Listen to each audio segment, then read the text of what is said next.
February 1st, 2018 session of the Portland City Council. Carla, please call the roll.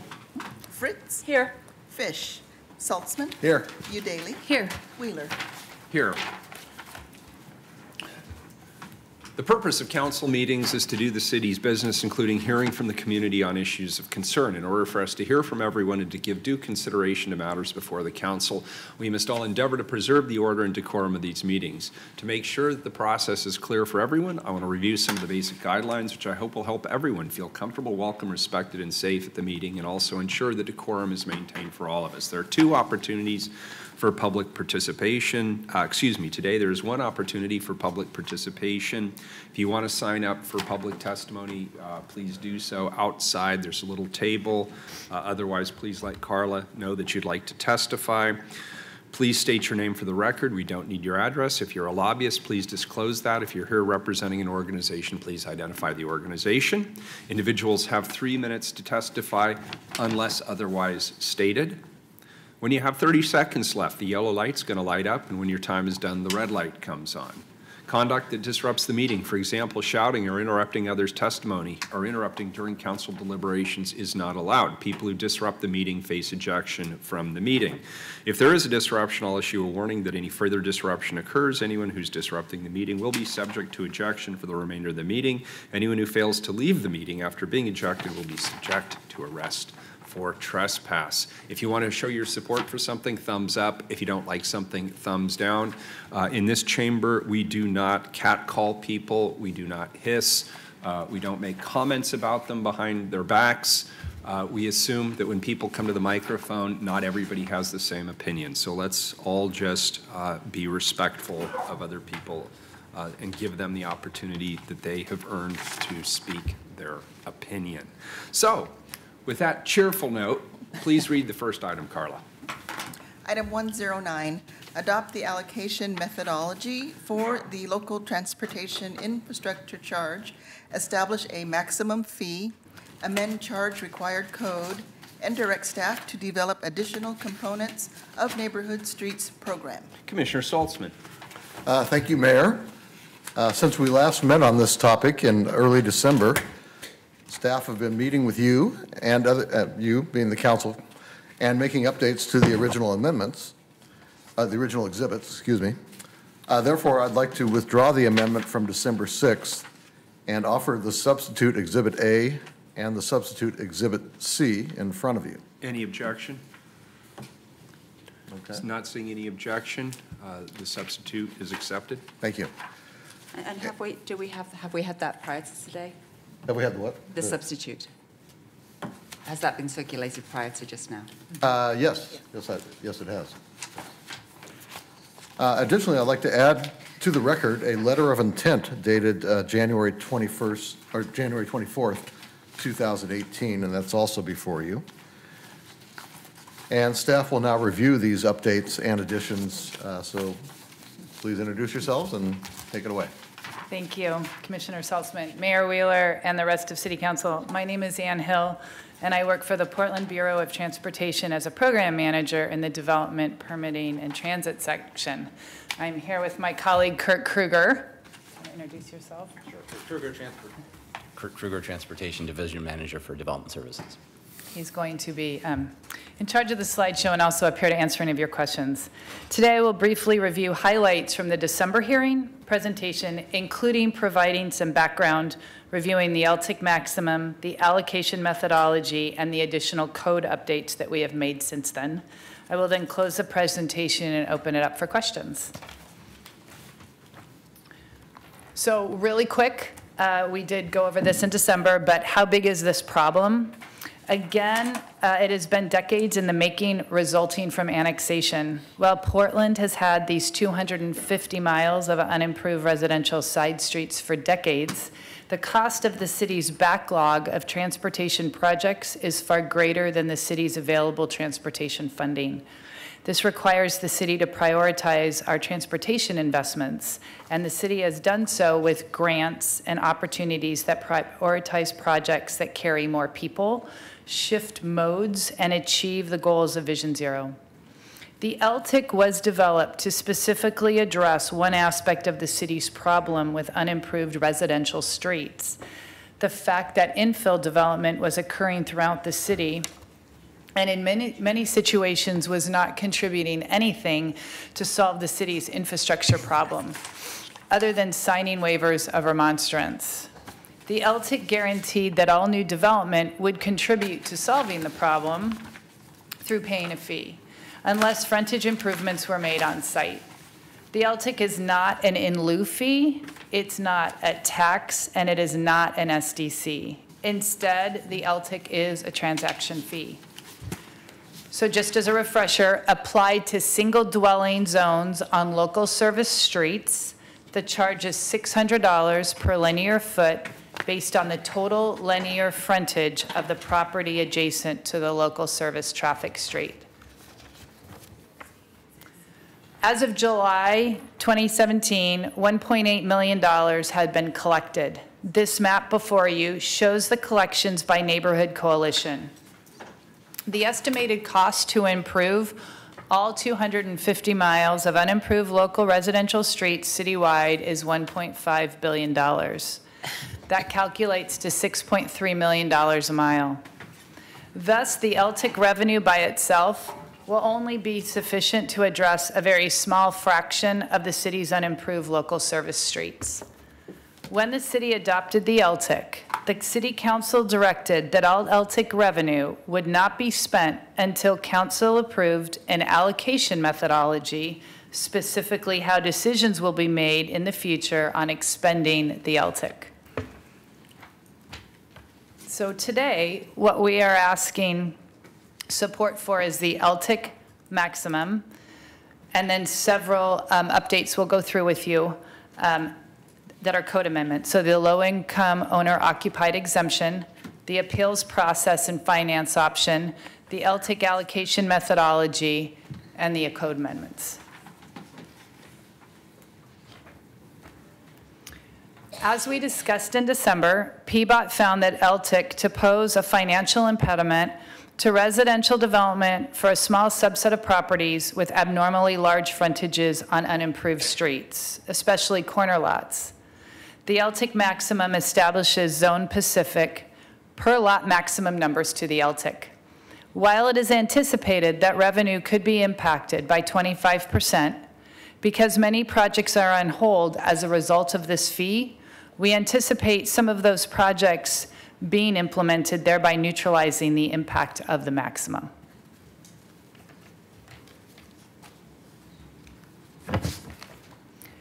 Staff has spent the past 2 months addressing several equity concerns of the LTIC charge through changes in code. And I believe in your exhibits, the highlighted sections are the ones that we added since December.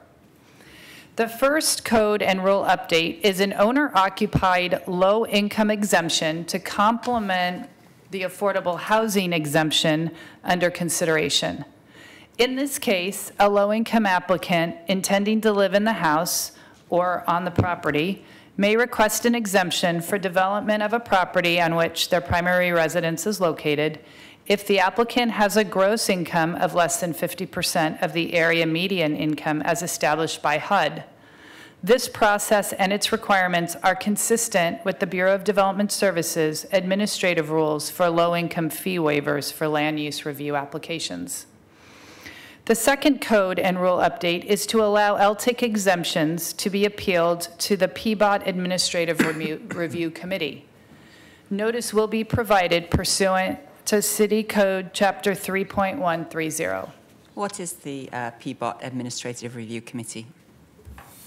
Commissioner Fritz, when we did the co-location reforms in 2009, we created 2 appeal processes that I think you're familiar with. The appeal panel, which includes members of the public, and then the appeal board, which was the chief engineers. We, after about 2 years of working with those 2 groups, decided that there needed to be an administrative level review that is composed of section managers from transportation, water, and BES. And so we vet most appeals today through that group, and only a small segment worked their way up through that. So we proposed that administrative review group to be the review in this exemption process. And that's within transportation? And is it staff only, or are the citizens on it? It's staff only. Finally, the code will allow staff to promulgate rules to establish a financing mechanism for LTIC applicants to consider.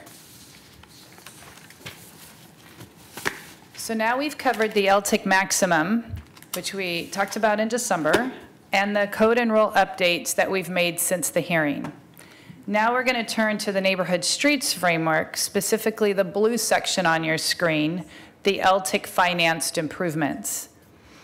But quickly, moving clockwise from the blue section, the remaining 3 elements of this chart, the maintenance of 50 miles of dirt and gravel streets, pedestrian improvements for under-improved residential collectors, and residential local improvement district, or LID, enhancements will not be funded using LTIC funds. Instead, PBOT is committed to working toward identifying different revenue sources for these elements in the future.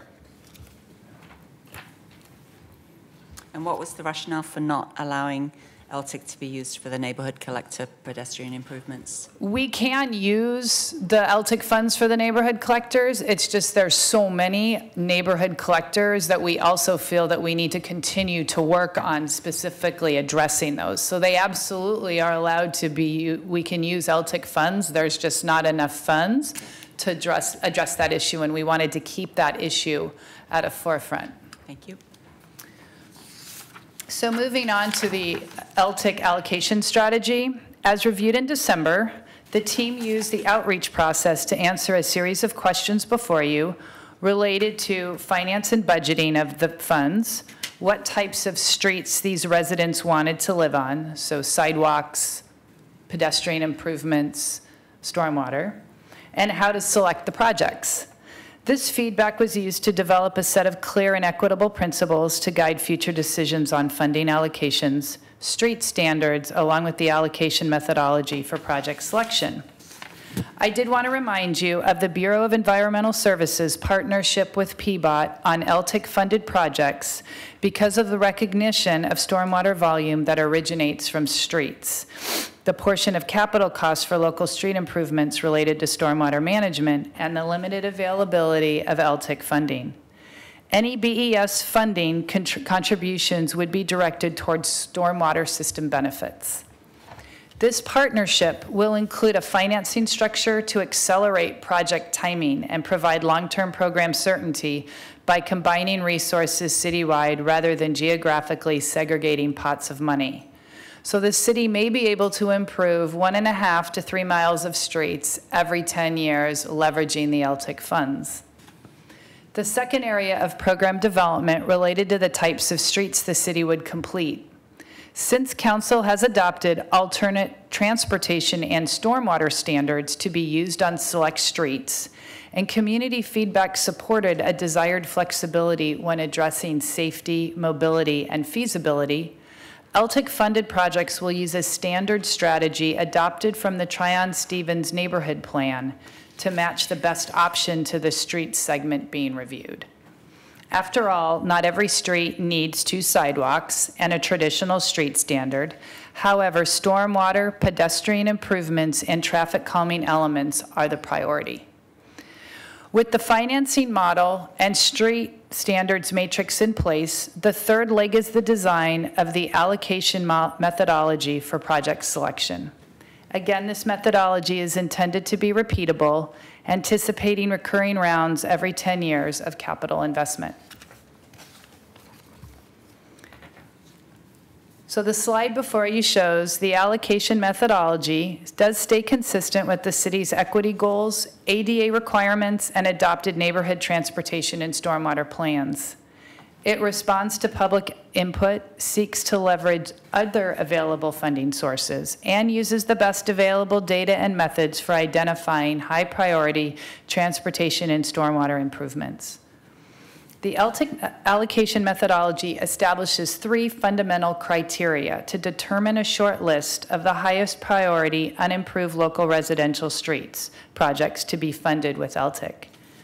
The first criteria is equity, to prioritize improvements that are in areas with high concentrations of underserved populations to ensure that everyone has access to opportunities necessary to satisfy their essential needs, advance their well-being, and achieve their full potential.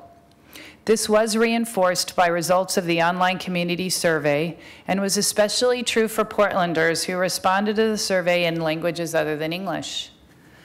The second criteria is effectiveness, to prioritize projects that support connectivity and fill critical gaps in the city's transportation and stormwater infrastructure. Effectiveness for transportation emphasizes roadways that can serve as safe, ADA accessible, multimodal connections to neighborhood parks, schools, transit, and nearby amenities.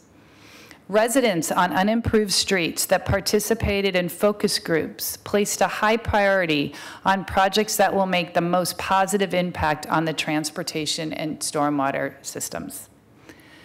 The final criteria is efficiency. So to prioritize projects that are consistent with adopted plans, informed by the results of robust community involvement efforts, cognizant of other related CIP improvements occurring in the city, and that make efficient use of limited city resources by leveraging other funds.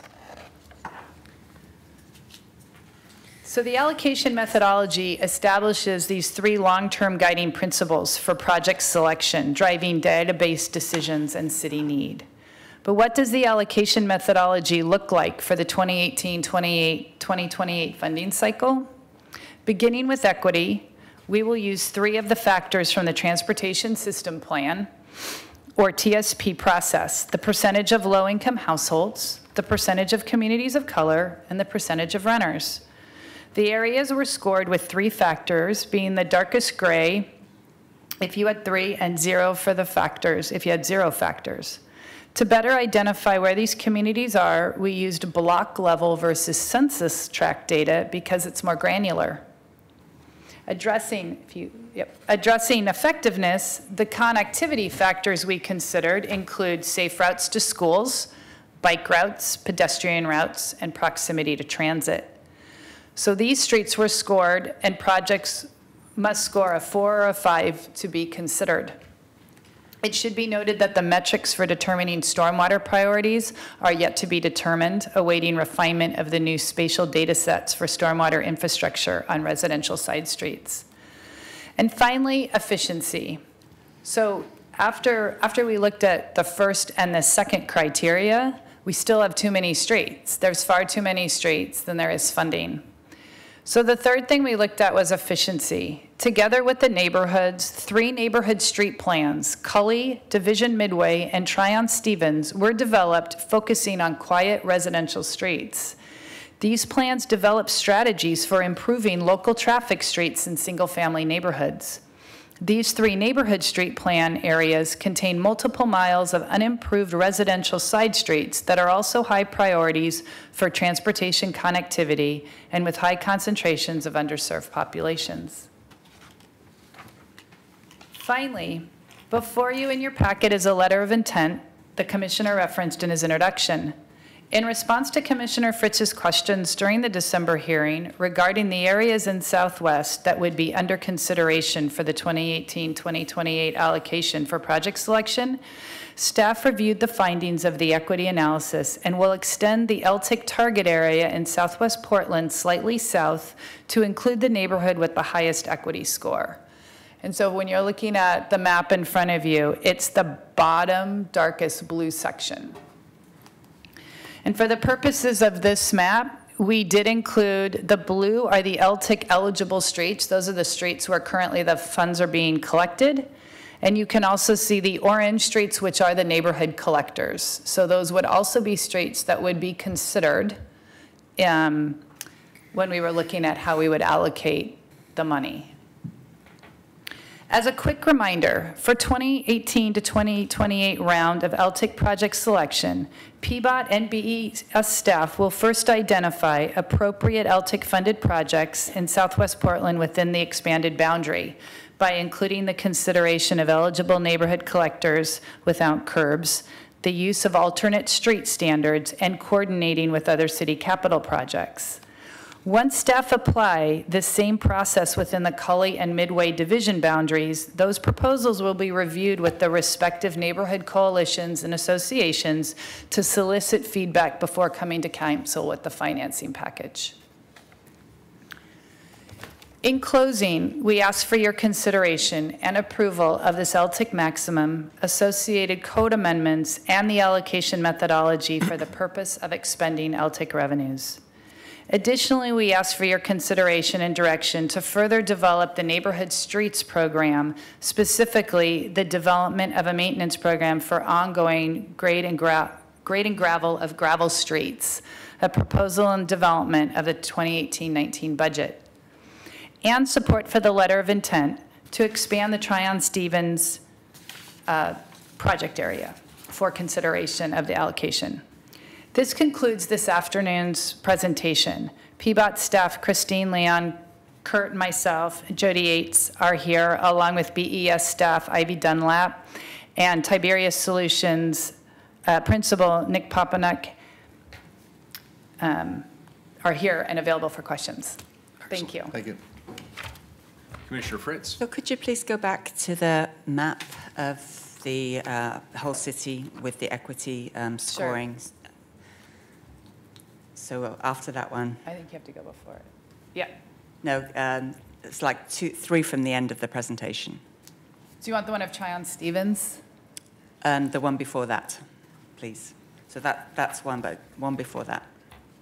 Okay, so I appreciate that you've added the most vulnerable area in Southwest Portland. The map also clearly shows that there are the number 3 most vulnerable neighborhoods in North Portland are left off, and several of them in mid-East Portland and outer East Portland. So that remains a concern. If you could go to the next slide of the Tryon-Stevens plan. So there we're seeing that we've added the area with the factor 3, but we've still left on areas with 0 vulnerability factors. And so I would suggest that we need, if we're really going to start with looking at equity, start with looking at equity and start with the purple area and the blue one, but then also potentially look at other areas of the city where start with looking at the most vulnerable streets rather than necessarily where we've done a planning project. So there's that piece. We did get another letter from the Ombudsman and the Office of Equity and Human Rights addressing continuing concerns. Would you like to outline those concerns and what your response is? Or would you like me to? So there's still a concern about the very low income definition and how it's scored. For the exemption for individuals who are considered very low income. The office. I'm sorry, Commissioner Fritz, as stated, we as staff looked at, just for continuity, what the Bureau of Development Services is doing with relation to the administrative rules for low-income fee waivers for land use review applications. That's how we arrived at the 50% of the area medium income as established by HUD. So you just disagree with the letter from OEHR? That's just our explanation for why we settled on 50%. If there's a desire for us to go higher, we absolutely will do so. Just at that point, is it 60? Is it 80? So I would we like to? Do want to be encouraging low-income folks or lower-income folks to be able to become homeowners and residents of properties they own. So I think there's still some work to do there. I'm also wondering about the provision of loans, and where would the money come from for those loans for people who qualify? For the financing? Yes. So the financing would be similar to what happens with LIDs currently. So it would be placed on the title. Okay. We just didn't have time before the hearing today to actually come up with a complete financing model. And so we are committed to putting that in place. We just need the time to work with the auditor and staff to figure out which makes the most sense. So BES has some models we could look at, but they're for much less money, like $3,000. Yeah. So we just need to, some of them we can't use because they're state regulations. So we just need to do a little more homework on what would make the most sense. Yeah. And then there are 3 factors in the Office of Equity and Human Rights and Ombudsman's letter. They do call out about the appeals should go to the hearings officer rather than this internal PBOC committee. What's your response to that? The appeal is really a review of an exemption, and it's really to make sure that somebody filled out an exemption form appropriately and then to verify that the numbers, it's a relatively simple exercise. This is an appeal of whether or not you agree with the charge being assessed to the property. It's, did you complete the form and do you have the documentation to support the exemption being requested? I don't think that warrants a hearings officer review. Well, it still seems like it's the people who have made the decision are then going to rule on the appeal. So if there's a way to have at least some citizens involved in one of these committees, I think that would be helpful. But then that leads to the third point, which you're saying it's just like a technical, did you fill out the form correctly?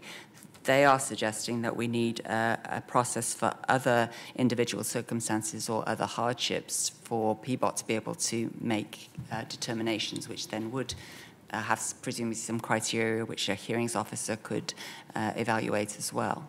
So our intent was, wanted to make sure council was supportive of the proposal before you today, and after that we were going to start working on administrative rules and that exemption documentation to be filled out. We intend to include a hardship provision in that exemption process, similar to what BDS uses for hardship exemptions, and model it that way. So that's our next step, provided council supports the action today. And would that come back to council for our approval? It wasn't intended to. It was intended to be adopted as an administrative rule. We can certainly route the proposal to council office before we adopt that rule. Well, I'm sure we'll get some testimony. Yeah. There was just one other thing that I noticed. This was in the original code in section, so this is 1788090, section C. We say payment of a local transportation infrastructure charge will exempt the subject property to the application from future local transportation infrastructure charges. Is a local improvement district defined as a local transportation infrastructure charge? It is not. The intent of that was if we charge an applicant today and they were to raise a structure 20 years from now, that we don't come back and charge them the same LTIC again in the future. So how did we deal with the issue that they're paying into this fund now, and then maybe they've got a waiver of remonstrance on an LID and they might have to pay again to actually have the street fully improved? I don't think we formally put a proposal in front of council. I think we're going to wrestle with that when we bring an LID. That might also include properties that have paid the LTIC.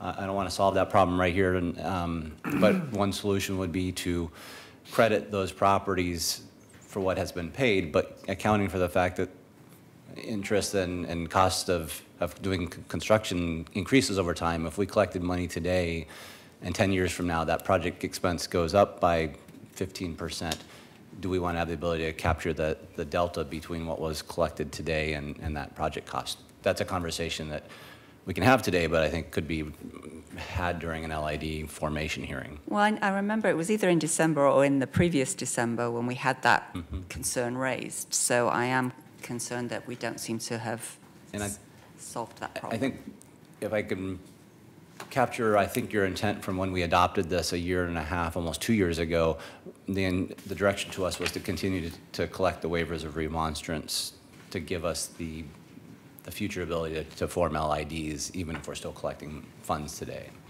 Okay, so I'm going to look into that because, but I also, there'll be questions, I'm sure, after we've had public testimony, so those are mine for right now. Thank you. You're welcome. Very good.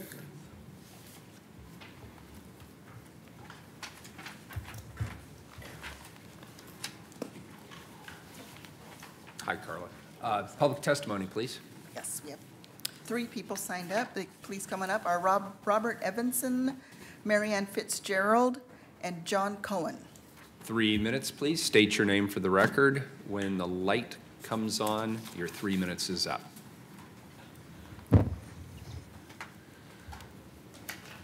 My name is Robert Evanson. I'd like to read a short narrative into the record, calling this Fair Share or Unfair Share. Southwest Fairmont Boulevard is a well-known residential street used by hikers, bikers, runners, walkers, and homeowners. Fairmont Boulevard is largely fully developed in that there are very few undeveloped lots left to build on, much like Southwest Portland streets that are fully developed and functioning without curbs and sidewalks. My wife and I bought our lot on Fairmont Boulevard about 40 years in order to build our future retirement home on. During that 40 years, we gladly paid our fair share of real estate taxes on that lot to pay for city services. That time has come, and we are planning to build a modest 2,600 square foot home on Fairmont Boulevard, hopefully next year. Based on a street frontage width of 84 feet, the proposed PBOT infrastructure charge of $600 per foot will come to over $50,000 for our lot. This transportation charge is in addition to all of the other systems development charges that are required to build a new home in Portland. Since Fairmont Boulevard is one of those many streets that are fully developed without curbs and sidewalks, all of the other existing homes on Fairmont Boulevard, as well as other fully developed streets, will not have to pay a penny towards this proposed transportation infrastructure charge, although they will continue to use the streets. In addition, this $50,000 charge to us will go to pay for street improvements in another part of the city, not improvements on Fairmont Boulevard. I have here a copy of my current real estate property statement, which shows that everyone's real estate taxes go to fund 19 separate city and county entities. In addition, we all pay separate monthly water and sewer charges to the city. Conclusion. PBOT and the City of Portland need to fund street improvements as part of every citizen's real property taxes in a manner that is fair and equitable to all users. This charge can be viewed as a legal taking on a few. No one should pay our fair share of we should all pay our fair share of street maintenance. No one should pay an unfair share. Thank you, sir. Good afternoon. Good afternoon, Mayor Wheeler. I'm Mary Ann Fitzgerald, and I submitted written testimony on Monday, the 29th, so I am assuming that you've already had that. I'm going to stick to that for my comments today. The first thing I want to say is to please direct staff to remove the stakeholder working group roster from the rules. The stakeholder working group had no input into the rules, the public had no input into the rules, and I am offended that my name is on there looking like I was part of this proposal when I disagreed with this proposal for a very long time. The second thing is to oppose the LTIC fee. It's already artificially too low. I oppose the maximum. I don't think that there should be a lid. The $600 per linear foot was based on LIDs, mostly from the east side, and according to staff documents, did not include any stormwater improvements. And I have talked with many people who are now looking at LIDs, and the cost in Southwest Portland is closer to $15,000 per linear foot, not $600 a linear foot. So this gentleman has the choice of improving his street. He could pay for the street improvements. There's a development going in near me that will be paying for half-street improvements on an LTIC eligible street. You know, they can pay it, but by making it artificially low, you have less money, and just said 25% less revenue in the fund. And, you know, I'm sorry I get so upset about building 1.5 to 3 miles of street improvements every 10 years. That's nothing. When the city has offered like 15,000 waivers of remonstrance, I have a folder here of pictures of all of the improvements in the last 2 years where most of the staff sitting behind me were staffing these reviews, and no infrastructure, no stormwater, and now the Bureau of Environmental Services is using our ratepayer and our taxpayer dollars to deal with the stormwater issues in Basin 3 off of Capitol Highway.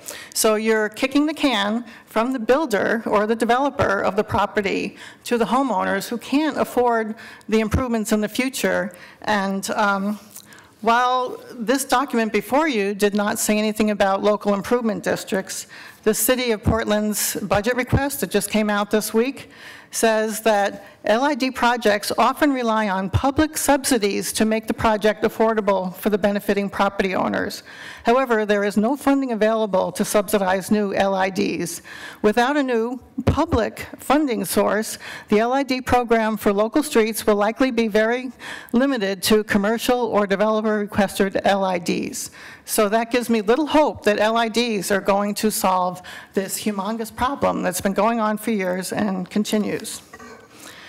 In the documents before you, the BES says that they would only participate if there was citywide benefit. I don't know what that means, but it doesn't show me a lot of commitment, and I'm out of time, but I have more I'd like to say. We don't have a ton of people signed up. Why don't you take 30 more seconds and wrap up your thoughts? Okay. Regarding public participation, some of what Ann showed today about the new Southwest Portland boundaries is news to me. She came to Southwest Neighborhoods in October, said, what do you think? We hadn't seen the details, and now every time I've talked to her since then, she's surprised that we don't love this program. So there is no public notice about the Appeals Bureau or the administrative review. There's no public participation in which streets get selected. And as far as we are on Capitol Highway project, which needs every penny that it could get to make it whole, we should be spending these scarce LTIC funds to leverage the Capitol Highway project rather than some obscure street on their little map. Because half the money was raised in Southwest, I'm glad that we will see some in this first allocation, but there's no guarantee because all of this stuff is done behind closed doors without any public participation through public notice. And finally, the fiscal impact statement only talks about the fiscal impact to the developers or the property owners, not to the people living in the neighborhood who are stuck with these potholed, stormwatery, flooded streets that they're expected to fix. Very good. Thank you. Other than that, you love it, though. Thank you. And I'm Commissioner Fritz. Thank you. I'm seeing in your written testimony that you also are concerned about the LID issue, and that I'm right that in 2016 we were going to look into how do local improvement districts fit in with this. There is language in here that says we looked at it, but I don't know what they did. I mean, you know, you can ask staff what they did to look into LIDs. It doesn't sound like much, but they are expensive. And so I thought when we discussed this in 2016 that there was going to be community input into out of all the choices. I mean, even with the money that would be raised under the maximum, there's not nearly enough to do all of the streets in even the most needy areas. That's right. What's your understanding of how or whether the community will be involved in making these choices as the money starts to be allocated? Well, so far, the amount of dialogue has been through the Sweeney Transportation Committee. And that would be nice if we would know ahead of time that this was going to be discussed and we could, you know, through our neighborhood channels, get the word out. When Ann came in October, we had 3 other things on the agenda and didn't really have a lot of time to talk about it. So it wasn't really as meaningful as it should have been. But moving forward, if there is a certain amount of money, I know that we were doing, is the Southwest in Motion plan still moving forward? 4:30 this afternoon is our 4th meeting, yes. And that's designed to try to prioritize some of the communities? Yes. Because like the East Portland in Yes, Motion. and there's an online survey right now as we speak. Okay, so that's potentially a way for community involvement in directing the use of these funds? Yes, and actually, there's no one here officially representing Sweeney, but there was a motion that was approved by the Sweeney board last week that specifically requests that the LTIC funds be prioritized using the SWIM criteria, but the SWIM criteria has not been developed yet. Okay, and I see another of your points is that this money should stay in the area in which it was raised. Can you see any deviation from that? You know, we saw on the map that East Portland has a lot of need, but not much money. Right. Southeast Uplift, Woodstock, whatever neighborhoods, Brentwood, Darlington, where they've raised fees, I feel bad that they're not going to see any improvements for at least 10 years. So the areas that are experiencing the infill without infrastructure are not necessarily the ones that see the improvements. And actually, if you look at the City of Portland street surface data, the street surfaces in Southwest Portland are far worse than the street surfaces in East Portland. The difference is people are getting killed in East Portland as recently as yesterday, and that's intolerable. So. Thank you for your testimony. Good afternoon. Good afternoon. My name is John Cohen, and I am a real estate broker. And I came across this issue recently on doing some research on behalf of one of my clients who wishes to split off a quarter-acre parcel of their property in order to possibly sell it off. It's an estate situation. It's a triangular piece of property that borders one unimproved street and one underimproved street in Southwest Portland. And to give you an example, 264 feet and 134 feet of frontage. And the charge under the existing fee system would be $236,000, which by most estimates is perhaps what the property is worth. But even capped at $60,000, that charge is going to be a third or to a quarter of the value of the property that would be borne by the property owner in a state that has no cash. And in order to divide it off, they would have to pay the fee in order to get it finalized. My concern is there a mechanism to assess the fee at the development stage down the road? The sale of the property could build that in, build in that cost so the developer pays a little less, but then has the money to pay the charge, whether it's upon approval of building permits or sale of the property once it's completed.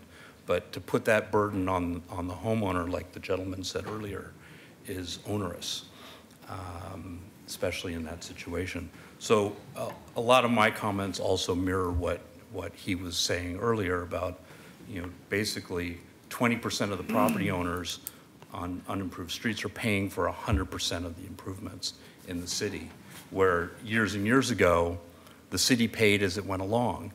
And there's that unfairness that applies that's just too difficult for a lot of people to understand when they're facing these huge numbers to pay for the whole system. And I think that's, and the piece that there's no assurance that this property in the southwest, the outer Southwest Hills, would ever see any improvement, even though $60,000 or $230,000 goes into the fund. And that's just not equitable at all. So those are my thoughts. Thank you. And I apologize if a lot of these have been taken up, and I came into this very late in the game. So Good testimony, both of you. Appreciate it. Does that complete our testimony? That's all who signed up. Could we have staff come back up and maybe respond to a couple of things? There were a few just very specific questions that were raised that were interesting to me. First of all, the stakeholder working group has been included in the rules, and you heard one person testify that they'd prefer that be left out. Why does that need to be included, or does it? So when the rules for the LTIC were established in I believe it was 2015 or 2016, the rules had that list in the front of it. And so actually what we did, if you look at Exhibit C, we did establish, because that was a concern I raised, was that it was how would you know when the amendments were made in subsequent years? So there is a history section on the front that says adopted on May 20th, 2016, and then what we've done now is we'll add to that history that they were then amended. We can certainly remove that cover page, but these were the rules that were adopted by the assistant director in May 2016 with that list in the front. And that list actually does say May 2016 at the top of the list. So we can certainly remove the names. Is that normal for your administrative rules to have the committee's names in it? No, it just, that's what had been adopted. I think it was probably done with the project. It was so Yeah. that was how we, instead of removing it altogether, that was our remedy, was to establish the history on the front. And this is an administrative rule, so the council doesn't have to put anything into the ordinance. You can just take it out. Right. And in fact, we brought this to you. I mean, we could have just posted this on the auditor, but because we were adding some of this language to the rules and not just the code, we wanted you to see everything that we were adding, which is why it's here as an exhibit. I personally don't feel strongly that it be included. I don't know how other people feel, but I guess it's an administrative decision. It's unusual. Have never seen them in Right. any other ones, so I'd prefer to take it out. We'd be happy to. I mean, we can absolutely. We can also make it like an appendix or something in the back too, if there's a need to keep the names. That seems reasonable. Absolutely. And then the second question was just the question raised about the lid on the LTIP. Could you explain the logic of that for all of us? Oh, the LTIC maximum? Yes, please. So when we looked at the LTIC maximum, you know, there's been discussion, you know, if you cap the LTIC maximum, let's say at $30,000, then someone at an R5 versus an R20, the R20 is going to see $100,000 savings, and somebody at an R5 would potentially see maybe a $50,000 savings. So in sort of the interest of working to be equitable in terms of the size of frontages, and that what we were seeing in our analysis, that it was really based on if one had a property that either was a corner lot or some sort of angled lot, what if we looked at that the frontage of the zone? So that's how we calculated the maximum. Very good. Any further questions, colleagues? So sorry, Commissioner Fritz. So I'm continuing to be concerned about the low-income exemption and looking at page 14 of the administrative rules. 50% of the area median income seems really quite low as an expectation that people are going to be able to buy and own or occupy a property and pay this amount of money. So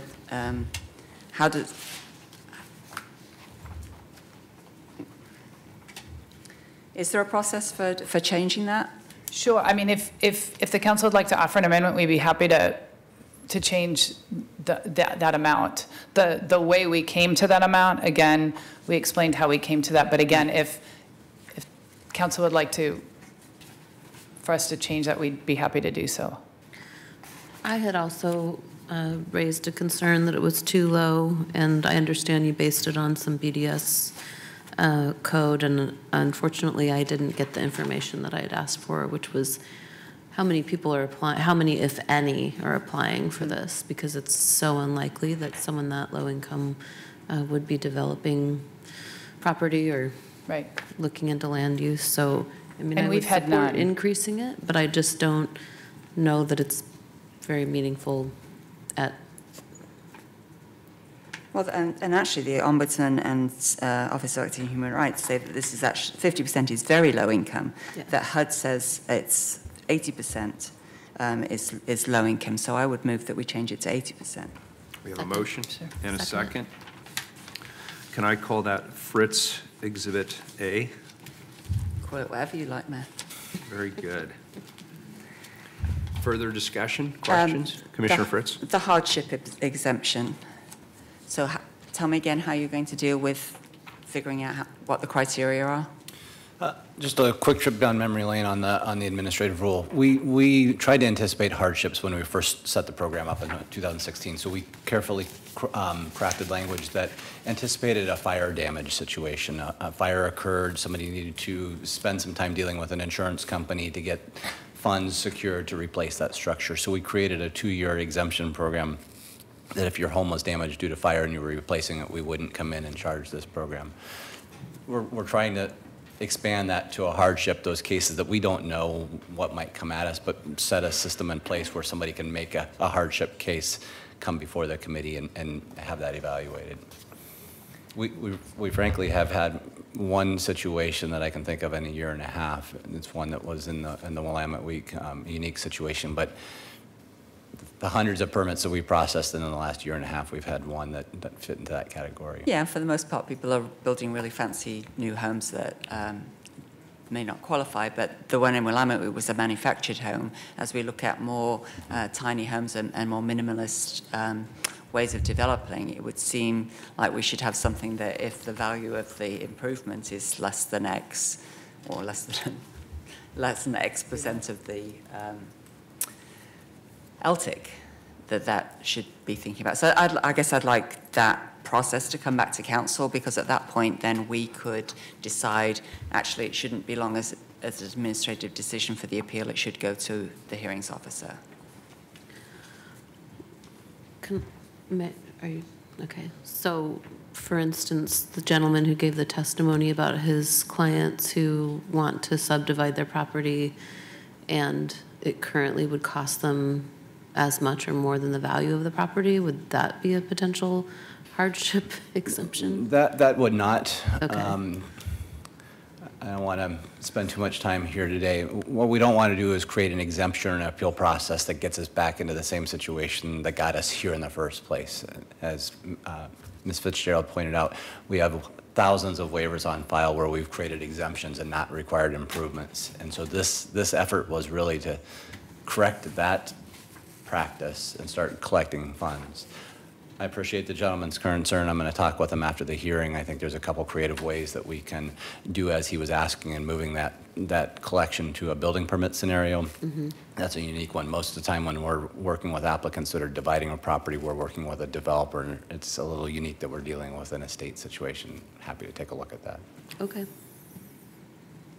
Very good. So, Commissioner Fritz. Well, so then my outstanding concerns are the issue of allocation to the beyond those the three areas that have street plans, to focus at least some of the resources on the areas scoring 3 under the equity analysis within each of the areas where it's being collected.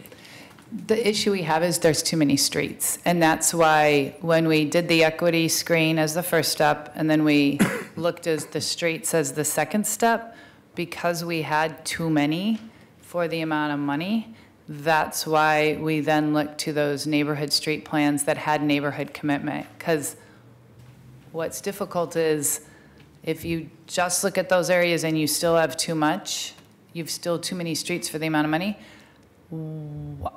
how do you choose? Well, yes, I agree. I understand that. I guess I'm disagreeing that I think we should go back to the equity scores and include the neighborhoods, and that there should potentially be some benefit to the area, even the coalition area. Southeast Suffolk is a very big area. For them to get none of the money doesn't seem fair or reasonable, particularly when there are neighborhoods like Brentwood Darlington that are not particularly affluent, in fact, on the lower end. So I would like to see something that involves the community in that allocation. I mean, even within what you've defined, we don't have enough money. So there should be, I think, opportunities like we just had this great example of the LID over on 82nd near Mill. 80th and Mill. 80th Mill, right, yeah. Where near the school where lots of different bureaus are putting money in, and so the whole thing gets to be, bigger than the sum of the parts, which is great. And it seems to me that we want some opportunity to do that. I'm also interested in East Portland in action and Southwest Portland in action. Essentially, if there's more need than funds available, giving the community the choice in a robust, equitable public process to decide what is their choice. I mean, when we did that in Southwest for things like prioritizing sidewalks on neighborhood collectors, surprisingly, people think, everybody's just going to advocate for their own area. And just like the process I did for where should we allocate park system development charge money, actually, people do care about giving more for people who need it more. So I would like us to look at, I'd like you to look at some method of doing that. And then my final concern is the LID issue, and I can just see coming to council with an LID where somebody's already paid it, and, you know, we have no policy guidance at that time to say, well, this person just paid $60,000, and what, you know, they've already paid at the office, they shouldn't have to pay again. Thinking a couple steps forward, so this effort was trying to get us to focus areas of the city where we think we could bring projects back to city council with some funding. We're going to be back in front of council to actually select projects and get your endorsement of those projects. So we will be back in front of you. Okay. I think we can take your concerns as we look at those projects and come back and respond to your concerns. Yeah, I think I would not want to vote for, yes, go ahead and do this project unless that has been decided. And I think we'd like to commit to you that we also look at the issue of the LIDs, because I think it probably is going to involve some future conversations and look at some different nuances of that before we make that decision, but we can bring back that discussion with the project selection. So just one point of clarification, the allocation methodology are just the 3 steps used. Once council says we agree that equity, effectiveness, and some sort of looking at where there's been neighborhood involvement, that those are the 3 steps. Once that's approved, then we have to go figure out the neighborhoods, and we have to go to the neighborhoods, figure out the streets that make sense. If we're going to do a financing package with BES, we have to come back to council for that financing package. So this step is, does council agree with the 3 steps of equity, effectiveness, and efficiency? That's the allocation methodology. The selection in 2018 is will be the next step that we have to come back to council with, absolutely, because of how we plan to finance the money. But step 3 is just based on the 3 that we happen to have done.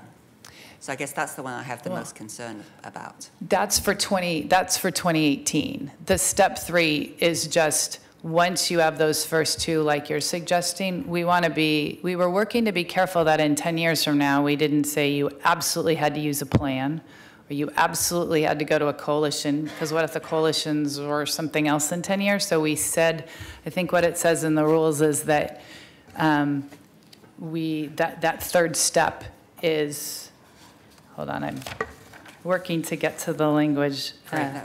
It says it right here on page, it's in your, it's on the last page, page 18. It says, the project would be consistent with adopted plans or respect the results of previous community involvement efforts and other related improvements occurring in the city and make efficient use of city resources. So this is on page 18 of Exhibit C. So it doesn't specify what those adopted plans are.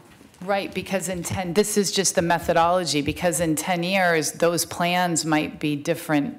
Right. Well, plans. I would encourage you not to just stick with those 3 particular street plans. No, that was our proposal for how we spend it in 2018, that we use those 3 plans for the first round. Not that would be where we would spend the money every time. Okay, thank you for the clarification. But what I'm hearing you say is that even in respect to that, you would still like us to relook at even how we're looking at applying this 3rd step. Yeah. And not just look at those 3 plans. Well, go back to within those, if that's how we're doing it this year, look at where are the most needy areas within those plans. And involve the neighborhood yes. And the other community groups who might want to be involved in, we've got this amount of money. Right. Absolutely. And just for clarification, we've been meeting with the neighborhoods and the coalitions since the spring. We also sent, as I said in December, 28,000 postcards to every single person who lived on one of these streets, because we really wanted to dig in about the LID question and their appetite to pay and what they thought about that. We additionally did the focus groups. We did a special focus group for neighborhood leaders. And then we went back again to do the community surveys. So we sort of built this based on that feedback we got throughout the process. And we are planning to go back with whatever streets we think about in terms of, because the one thing that we talk about in the city is if we want to leverage these funds, which is a conversation we heard here at council in December, we at least have to do that first work to be able to go out to a neighborhood and say, this is where the CIP projects are planned. You know, this is where there's some SDC money being spent, so that they have that full picture when they then look at where those segments are. So we would start internally to put that map together to then take to the neighborhoods. I do appreciate there's a lot of work being done, and you certainly spent a lot of time with me going through it. I think there's still some refinements. This is a problem that we've been grappling with for at least the 25 years I've been involved in city Sure. issues. I would like to see the criteria, the hardship criteria, and to consider whether it should be the hearings officer who hears the appeals rather than the administrative. I'd like to see the plan for the LIDs, a proposal for who, you know, do they have to pay again?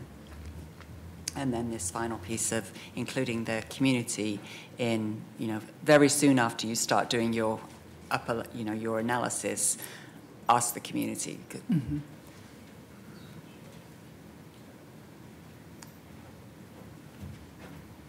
So you want us to come back with something on those topics for the second I'm reading? sorry? You want us to come back in response to those for the second reading? That would seem like a tall order to bring it back next week, but do we need to amend the ordinance to specify when that would come back? Well, yeah, we could do something like that. Can we commit to bringing the answers to the questions or response to the questions when we bring the project selection back, and that will give us time to have some of that community conversation? We're not going to spend the money until we come back to council asking for approval, so that seems like a good time to come back and respond to it. Yes, except that I'm really hoping when we get to that point, we don't have people coming in saying that they haven't been fully engaged and that they don't support the choices. So that's going to need to inform how you come back to us. And I'm going to prompt the council before you vote if there was an appetite to consider an emergency ordinance today, only that we had... I need to look into it. I'm sorry, Kurt. No worries. Because, you know, I'm also thinking about these hardship waivers. And so people come in, you know, as Commissioner Uday just said, or the testimony we heard, there needs to be, I think, more information on that. Is that something that could come back next week or when you bring it back? I'll turn to them and ask them. Is that pushing it too soon? So so we have a few things here. So we're going to address the 50% and 80% by amending today. Mm-hmm. Then we have the hardship criteria, how we're going to address that component, and how we are addressing if someone pays an LAD. So yes. I think those are things I'm looking to Kurt since he. I'm selfishly looking at a very intensive appeal that is going to be before City Council next Thursday afternoon, and there's a fair amount of time that is going to be involved in preparing for that appeal. So I want to be fair in the commitment to council and response, and I'm not sure we could deliver. What if we set it over 2 weeks from now for a second that reading? That would be great. Yeah. Or even 3. Or even 3. And then in terms of the community involvement, I think to the extent that, so the allocation methodology, again, what this is passing is just that 3-step process. But if there is a desire to add in an amendment or something to the ordinance to reinforce that when we come back with the project selection, that there were something about the community involvement robust, we're happy to add that to the ordinance. And that where there are adopted plans like East Portland in Motion, as Southwest in Motion will be adopted, that those are kind of part of the adopted plan consideration also. Sure. Yeah, so we don't actually have to specify when you bring this back, Commissioner. It's up to you to schedule when you want to do a second reading. And as I said, it's been 25 years in the making, so it'd be worth getting a little bit further this time around. The piece that the developers are interested in that we keep getting calls about is the maximum, because they're waiting to file their plans, because if the maximum goes into effect, then they're looking at paying potentially less money. So that's the piece that we're getting calls about. And I don't know if anybody has any qualms about that piece. I mean, we did hear testimony on it, but I tend to think that there has to be some kind of upper maximum, especially as we start doing this. So is there a way for us to do that in a more expedited way, just pull that piece out? Certainly, council can adopt this and then direct us to make it retroactive, so anybody that submits, we can go back and refund appropriately for the cap. I think we're hearing that message was made very clear that we can communicate that to applicants from this point forward. Thank you. That works for me. Very good. Any further questions? All right. We have an ordinance before us today. The ordinance has exhibits. Exhibit A would make amendments to City Code. Exhibit C would make changes to the policy TRN-1.26 governing the LTIC, the LTIC.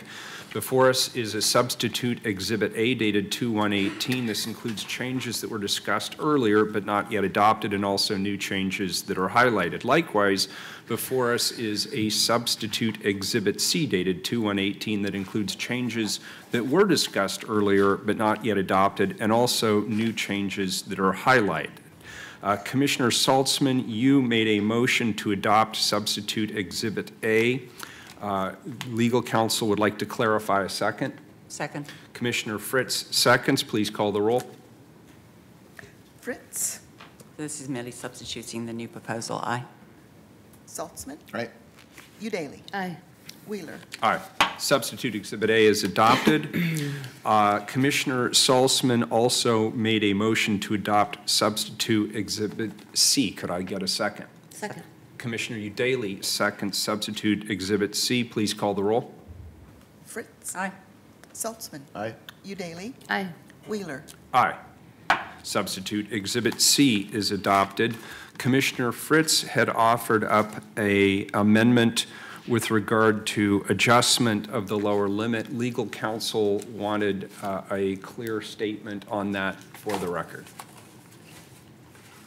Help me out, Kurt. Where is the language in this for that? It's on page 14 of Exhibit C. It's highlighted, number 2, Thanks, under Anne. low income. Yeah, so on page 14 of 18, low-income owner occupancy, under number 2, change 50% to 80%. So this would be an amendment to Exhibit C, substitute Exhibit C, correct? Correct. Very good. Call the roll. And Commissioner Udaly seconded that amendment. Commissioner Udaly seconds. Call the roll, please. Fritz? Aye. Saltzman? Aye. Udaly? Aye. Wheeler? Aye. The amendment is adopted. This is a first reading of a non-emergency ordinance. It moves to second reading. Thank you, everybody. Thank you. Item 110, please. Amend the Building Demolition Code to implement Senate Bill 871 and add dust and site control requirements for residential demolitions. Amend fee schedules. Commissioner Udaly. Thank you, Mayor. Colleagues, I'm very pleased to be bringing this to you today. Lead-based paint and lead-contaminated dust in older buildings are the most common sources of lead poisoning. Children younger than 6 are especially vulnerable to lead poisoning. According to the Center for Disease Control and Prevention, 535,000 children have blood lead levels high enough to damage their health, but lead poisoning is 100% preventable. That's why I supported this policy work at BDS, and I'm bringing it forward for consideration today. Dangerous asbestos and lead-based paint can spread to neighboring properties during demolitions. In 2016, Council passed an ordinance requiring homes and certain other buildings built in 1916 or earlier to be deconstructed rather than demolished in order to keep reusable materials out of our waste stream and toxins out of our air. Unfortunately, this left significant areas of our city, such as East Portland, with little to no protection or benefit because so many of their buildings were built after 1916. This ordinance ordinance fixes that unintended consequence by protecting all residents equally. In 2017, the state legislature, led by Speaker Kotek, Senator Dembro, and Representative Kenny Geyer, enacted SB 871. The legislation does two things. Number one, it allows cities to require a copy of the asbestos survey. And number two, it directed the Oregon Health Authority and DEQ to develop a menu of best practices for addressing lead-based paint. This ordinance adopts some of the best practices that the Oregon Health Authority and DEQ developed for lead-based paint control during residential demolitions, and it requires a copy of the asbestos survey to be provided to BDS. The process to develop the ordinance was thorough. BDS, other city staff, and many stakeholders participated in the state's advisory committee that developed statewide best practices. Many of those same agencies and stakeholders concurrently participated in BDS meetings to develop this ordinance. The cooperation and collaboration among all the parties made the process efficient and the policies stronger. I'm going to save my further acknowledgments and thank yous for the conclusion of the hearing and turn it over to Nancy Thorington to walk us through the details of the ordinance. Welcome, Nancy. Good afternoon. Nancy, can you turn that mic on? Sorry, it got turned off. There we go. Okay, thank you. Nancy Thorington for the Bureau of Development Services. First, I would like to thank Speaker Kotek's office and Senator Dembro and Representative Kenny Geyer in their efforts to get SB 871 passed. It's been a really good and productive process. Let me see if I can, there we go. These are some of the stakeholders, and I would in particular like to thank Perry Cabot with the Multnomah County Health Department for his efforts in this, and our Development Review Advisory Committee, our subcommittee on demolitions, and in particular Mary Helen Kincaid. She actually started getting these agencies working together several years ago to talk about some of the issues with the demolitions, and that transitioned basically into some of the things that are before you now, 871 in this ordinance. So I really want to thank everybody for that. It goes that way. Okay, so SB 871, as the commissioner just said, it basically addresses, there was a gap because there were no regulations for lead-based paint in residential demolitions. There was for asbestos, and so this allows basically, it required the local, the Oregon Health Authority to sit down with DEQ and other stakeholders to develop some best practices, and it also allows jurisdictions to require a copy of the asbestos survey. Which it wasn't required previously. As Commissioner Udaley noted, we worked on a parallel track with Oregon Health Authority and DEQ, and that was really a very beneficial project, way of approaching it for everybody, because we definitely were able to bounce ideas off of each other and come up with much better best practices at the end of the day. So this is a summary of the ordinance itself. It applies to 1 to 4 family or unit structures, and the accessory structures that are over 200 square feet. The 200 square feet is what's required for a building code. So that's where we got that. We estimate that this is going to cover about 700 projects a year. That would be 300 single family and duplexes that we currently have some regulations for, and then it would add the 3 to 4 units and approximately 300 accessory structures. There'd be about another 50 in the 3 to 4 units, so that's where you get the 700. It requires, the best practices include creating a demolition plan for every site that outlines the dust and site control measures that would have to be done. One of the big ones would be removing all of the exterior painted materials. We talked through that quite a bit with the stakeholders, and it was determined that from the subject matter experts that removing the exterior materials was the most efficient way to do it. There obviously will still be some interior painted materials, but with the other dust control measures like wetting down, we felt like that was going to cover it and make sure that everybody was safe. The ordinance also requires that the neighboring properties within 150 feet get posted with door hangers. Again, this was an issue that we discussed quite a bit. We talked about whether to go 400 feet, which is the farthest distance that uncontained dust has been found to travel in scientific studies. But we chose 150 feet because we said, well, we are doing dust containment, so we don't necessarily have to go out the full 400 feet if you're already containing it. What's our current demolition door hanger? Only the 10 surrounding houses. So this extends that, probably about a little more than double. Okay, thank you. Let's see. So there can't be any mechanical demolition if the wind speeds exceed 25 miles an hour.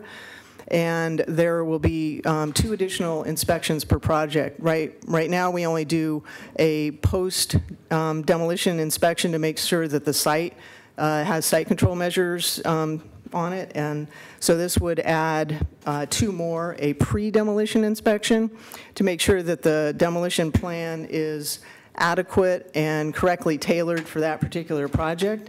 And then a during demolition inspection to make sure that they're complying with the plan. And then again, the post-demolition inspection to make sure that the site is secure. The pre-demolition and post-demolition inspections will be mandatory. We recently added a component that would make the during demolition inspection discretionary, and the reason for that was in talking with our site development inspector, he said that there would be some of the projects, because now we're including accessory structures, which we've never done before. So he indicated that there would be situations, for example, where if they go for the pre-demolition inspection and they're on site and all of the machinery's there, the wind speeds are under 25 miles an hour and everything's looking good, then they would have to, for let's say a 200 square foot, if you've got a garage or something and they've got all the machinery there and they're going to be doing it that day, then it wouldn't make sense. They would either have to sit there and wait until the project's underway, which could be 2 or 3 hours, in which case they can't do any other inspections, or they would go out and do the other inspections, and it would take them a couple hours, and by the time they got back, the site could already be demolished. So I tried to craft some language, that said, well, okay, maybe just an exception for accessory structures, but an accessory structure can be 1,800 square feet. So we didn't want to just say all accessory structures wouldn't have to have this during demolition inspection, and vice versa. You could have a small house. You could have a 400, 500 square foot house. So I couldn't really craft language in the ordinance that could quite cover it. So we're considering probably some admin rules that we can take some time to look at. So that's another big piece in this. And one of the big incentives to comply with this is that we won't issue the building permit for the replacement structure until they already have the demolition permit finalized. And we had quite a few builders on our stakeholder group, and they said that actually is a bigger incentive to comply than some of the fines. Well, how did you pick 25 miles an hour for the wind? That's just from the subject matter experts. That's pretty standard. Thank you. Oops. Put that in. So these are the enforcement mechanisms that we were looking at. Basically, we really want to focus on gaining compliance through outreach and education. I mean, we don't want to fine anybody, but, you know, we're going to... Could I go back to Commissioner Fritz's question? Sure. What do we know meteorologically? How often is the wind blowing over 25 miles an hour? I don't have that information. You know, again, because this is all brand new, we're going on what other jurisdictions have done. I know that, you know, for example, the city of Eugene, that's 25 miles an hour. All of the other cities that we've looked at, that's their point, and Oregon Health Authority and DEQ. So I would have to rely on the subject matter. Is that based on science? 25 miles an hour is actually a pretty stiff wind. Yeah, I mean, that's not an inconsequential breeze. That's a robust blow, as they say. Yeah. And I'm just wondering if there's science behind that, or if it was an arbitrary. That's a good question. I don't know. I really would have to rely, you know, we took that number based on, you know, because that's not our purview either. So we looked at what was already, you know, being done in other jurisdictions and what our subject matter experts. I can Sure. share with you that 7.9 miles per hour is the average wind speed in Portland, and that kind of a normal wind range is 10 to 25 miles per hour, so it is on the upper end of normal. And is it the inspectors who, when they get there, they've got a wind speed They gauge? will, yes. Yeah, I've been told that you can buy them for about $25 at Home Depot, so they're not, you know, anything that... Is that the velocity at site, or is Yes. it the current? Okay. Yeah, we, you know, we tossed around the idea of whether to make it site-specific, or, you know, you could look up, you know, on your cell phone, but because the conditions vary depending on where you are, we decided it was best to do site-specific. Okay, thank you. Sure. So again, our compliance, we want to make sure that we reach out and we do as much education as possible. We'll be conducting lunch and learns and reaching out to the development community, talking to the Home Builders Association and others, and we'll go out to the neighborhood associations and do as much outreach as we can to make sure that everybody knows what the requirements are. And then once it goes live, the first step will be, if we find somebody out of compliance, they'll get a correction notice that basically says, hey, this is what you did wrong, this is what you need to do to fix it. And then if they still are out of compliance, then we have the ability to go in and issue a citation and fines. We've made the fines, you know, fairly significant, hopefully enough to, you know, get people's attention. The implementation costs, because we're adding 2 additional inspections, we would like to add 2 new site development inspectors who will be dedicated to doing just this. And basically, to fund those new positions, we're proposing increasing the permit fees by $180 per demolition permit.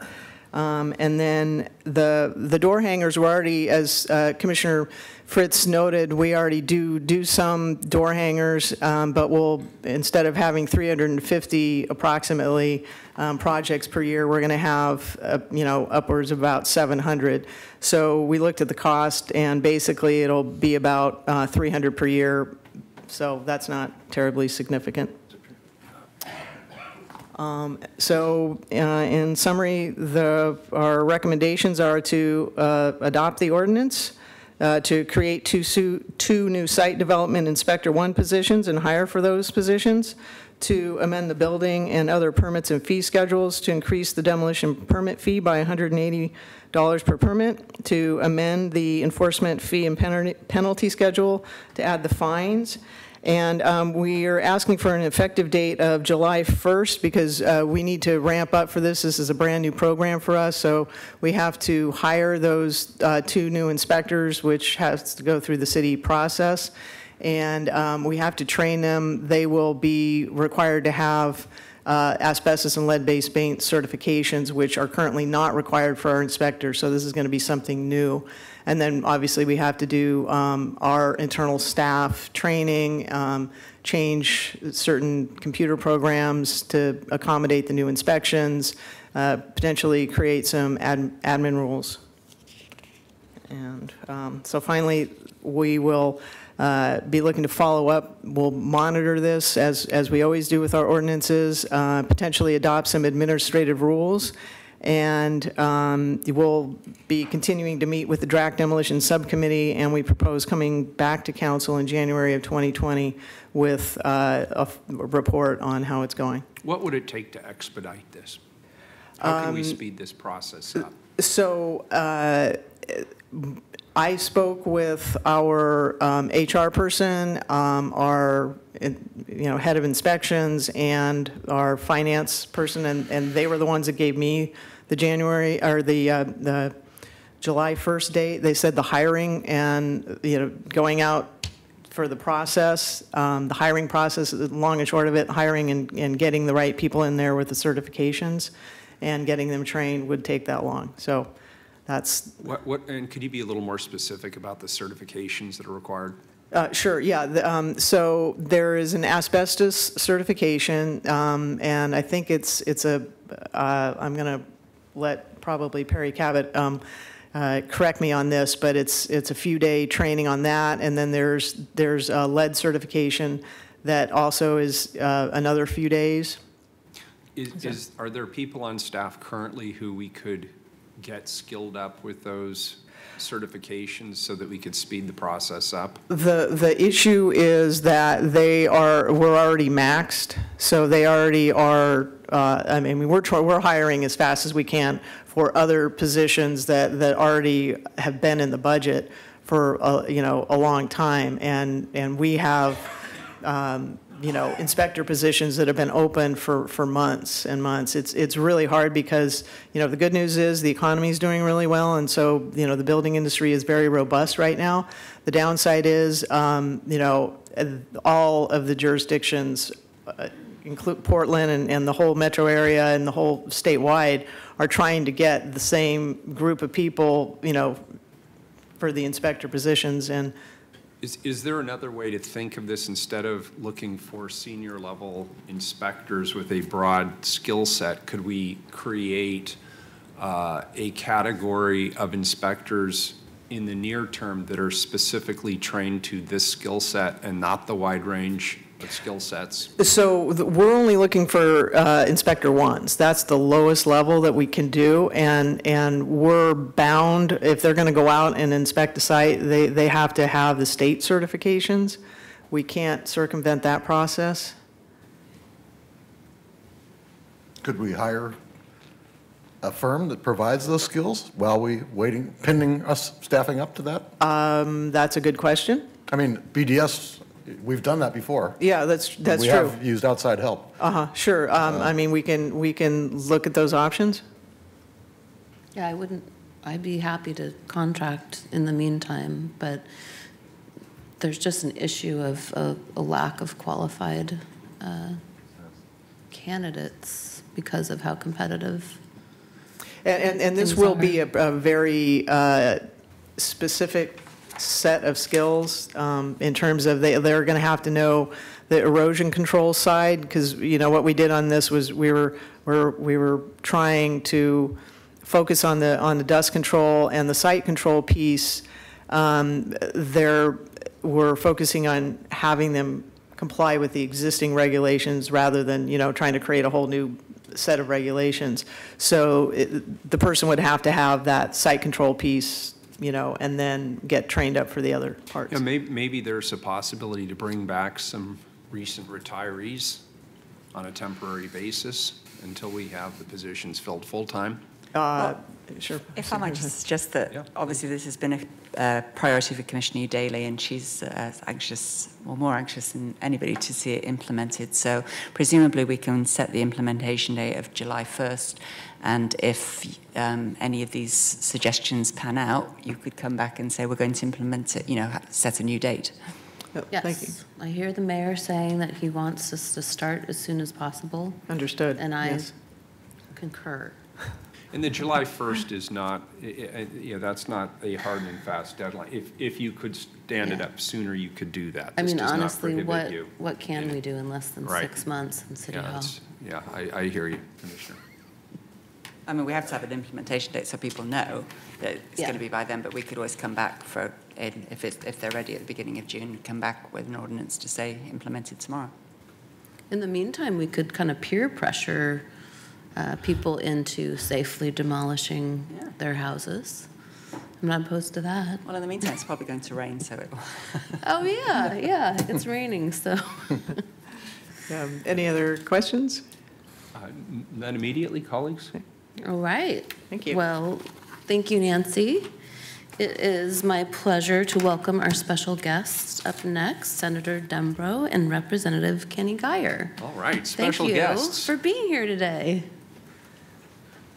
Thank you for having us. Yes, thank you very much, Mayor, Commissioners. Delighted to be here. You know, Representative Kenny Geyer and I are preparing for a legislative session that's coming up. We're laser focused on looking forward. We're exhausted already, even though this has not started. But boy, what a pleasure to be able to look back and see something that we worked really hard on actually come to fruition. And I have to say, I'm really excited with the program as it was described. It really fulfills what we were hoping for. You know, we've been working on this issue for several years now, and I want to say that this really is the culmination of a long process, but a process that really, it did it right. This is what government should be doing. This issue had its genesis actually in a monthly constituent coffee that I have, where some constituents, and you know, I never introduced myself. Do I need to do that? Yeah, why don't you do it for the record? Yeah, I'm Michael Dembro. I'm the senator for District 23, that's Northeast and Southeast Portland. So I had some constituents from my district come and raise this issue of the health effects of demolitions if done wrong. And there had been conversations about demolitions and, you know, their impact on neighborhoods and livability, et cetera. You know, I was certainly familiar with that. But the issue of what happens when buildings come down that likely contain lead and asbestos, I hadn't thought about. You know, I promised them that we would see what we could do. And that led to what was then, I think it was 2015, was it? Yeah, Senate Bill 705, which at the end of the day, it turned out that at that time, really all that we could do was asbestos. We wanted to do lead too. Lead is a very serious problem. But just for organizational, bureaucratic reasons, the state agencies were not prepared to take on lead. And so we decided, okay, we'll move forward, deal with the asbestos problem immediately, come back and work on lead. We did that. We passed Senate Bill 705. But then it turned out actually in the rulemaking on Senate Bill 705 that our initial expectation that cities like Portland would be able to create their own programs and that would have a lot of latitude to enforce the program. Actually, the rulemaking showed that that was not possible and that all the enforcement had to be done through the state agency, DEQ, on a complaint-driven kind of process, which was, you know, very much unsatisfactory to us and to the city. You know, I have to say I really want to compliment Nancy Thorrington for working with us on this. I know she was frustrated by it. And so we decided, as we were moving forward with the attempt to include lead, that we would also give cities the discretion to create their own programs. You know, the challenge here was that your colleague cities had concerns about this becoming an unfunded mandate on them to create a program such as this. And, you know, I know that you all are very jealous of your prerogatives. And I would say that generally you're correct in doing so. So we set up the process so that cities could opt into this program to the extent that they felt comfortable. And one of the things that really excites me about this process, or you know, the ordinance as I see it, is I see a real model for the rest of the state. And if City of Portland can do this right, I can certainly see other cities taking this up and taking this on, because their residents are equally concerned. So I want to thank you. I want to thank Commissioner Udaley for really putting together a good process. I will say, as we were working on Senate Bill 871, we were able to get a number of stakeholders together to bring this to consensus in the legislature. I don't know if it passed unanimously, but probably pretty close to it. Your government relations staff, Dan Eisenbeis, was just invaluable. I really want to compliment him and all the work that was done. Of course, my colleagues and Amy Beth Stevens on behalf of Speaker Kotek. And I'll turn it over to my dear colleague. Okay, great. Thanks. I'm Alyssa Kenny-Geyer. I represent House District 46, which is parts of Southeast and Northeast Portland. It's the first time I've testified in front of this city council in your current makeup, and it's really exciting to be here. I have had the great honor of working with my own Senator, Dembro, on a number of different toxics reductions issues. One of them I want to just mention is also reducing toxics in schools. And I know that you heard a lot about lead in the water in Portland Public Schools. And so when we had introduced prior legislation on reducing radon in the schools, and we were like, what? We don't test for lead? So it was really a wake-up call for us on that, and a lot of different issues that we have paired up and worked on. So I came at this particular issue, asbestos and lead in demolitions, from 3 different places. One is I share half of his constituents, and I was hearing a lot about this. 2, I am the chair of Human Services and Housing, and so I was certainly hearing about demolitions, often from people who are very upset about demolitions and wanted to make sure that we're preserving our stock of affordable housing.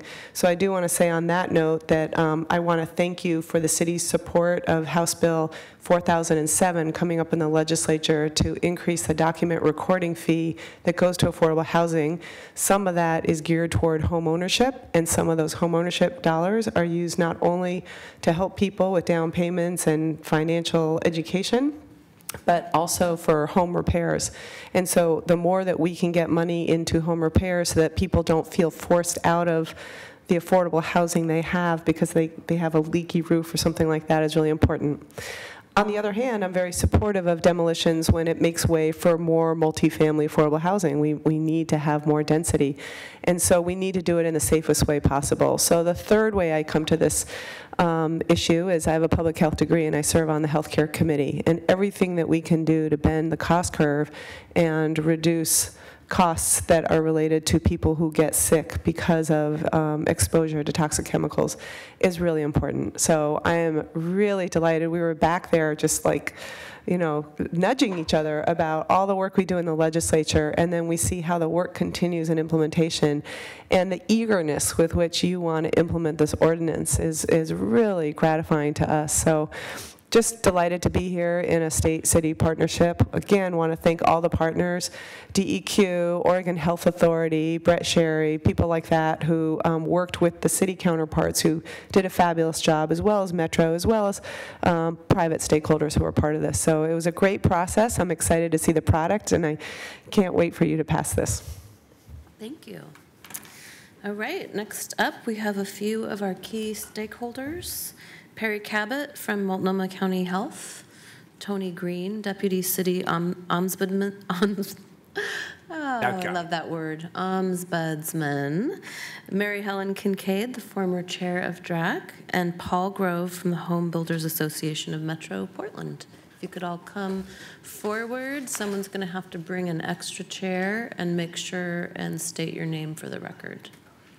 And while they're getting situated, I just want to thank Michael Dembro and Alyssa Kenny-Geyer for not only being here today, because I know you're very, very busy. Thank you for your leadership down in Salem, and best of luck to you during the session, and I know we'll see lots of you. Thank you. Right to left. Okay. Welcome. I'll start if that's okay. Good afternoon, Mayor and Commissioners. For the record, my name is Tony Green. I'm the Deputy Ombudsman with the Office of the Ombudsman, Division of the City Auditor's Office. I'd like to thank Commissioner Udaley for inviting me to speak today and for your office's early and sustained leadership on this matter. My goal is to explain the involvement of the Ombudsman's Office and provide some additional perspective on the ordinance before you today. 14 months ago, our office received a complaint about an impending demolition in Northeast Portland.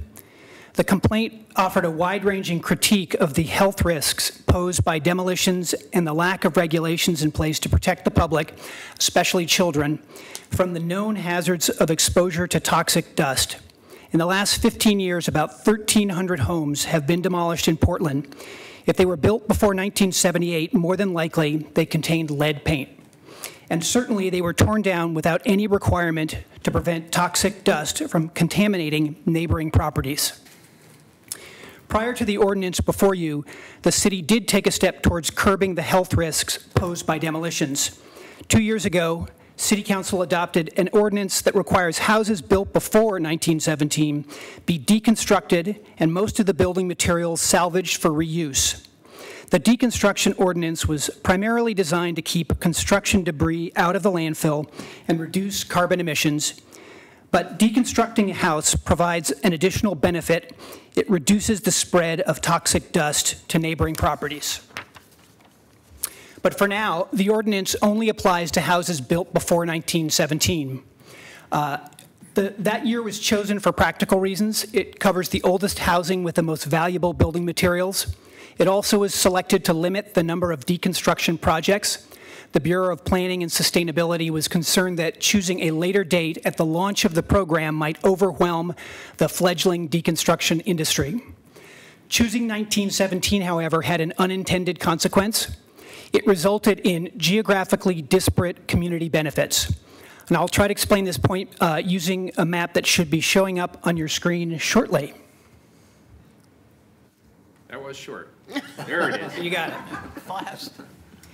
This map shows the age of housing in Portland. The darkest purple is housing built before 1917 and currently covered by the deconstruction ordinance. The lighter shade of purple is housing built from 1917 to 1930, which isn't covered now but is expected to be as the deconstruction program expands. The housing in the green areas was built since 1941. The green areas are not likely to be covered by the deconstruction ordinance in the foreseeable future. That's primarily because the quality of building materials dropped off after World War II.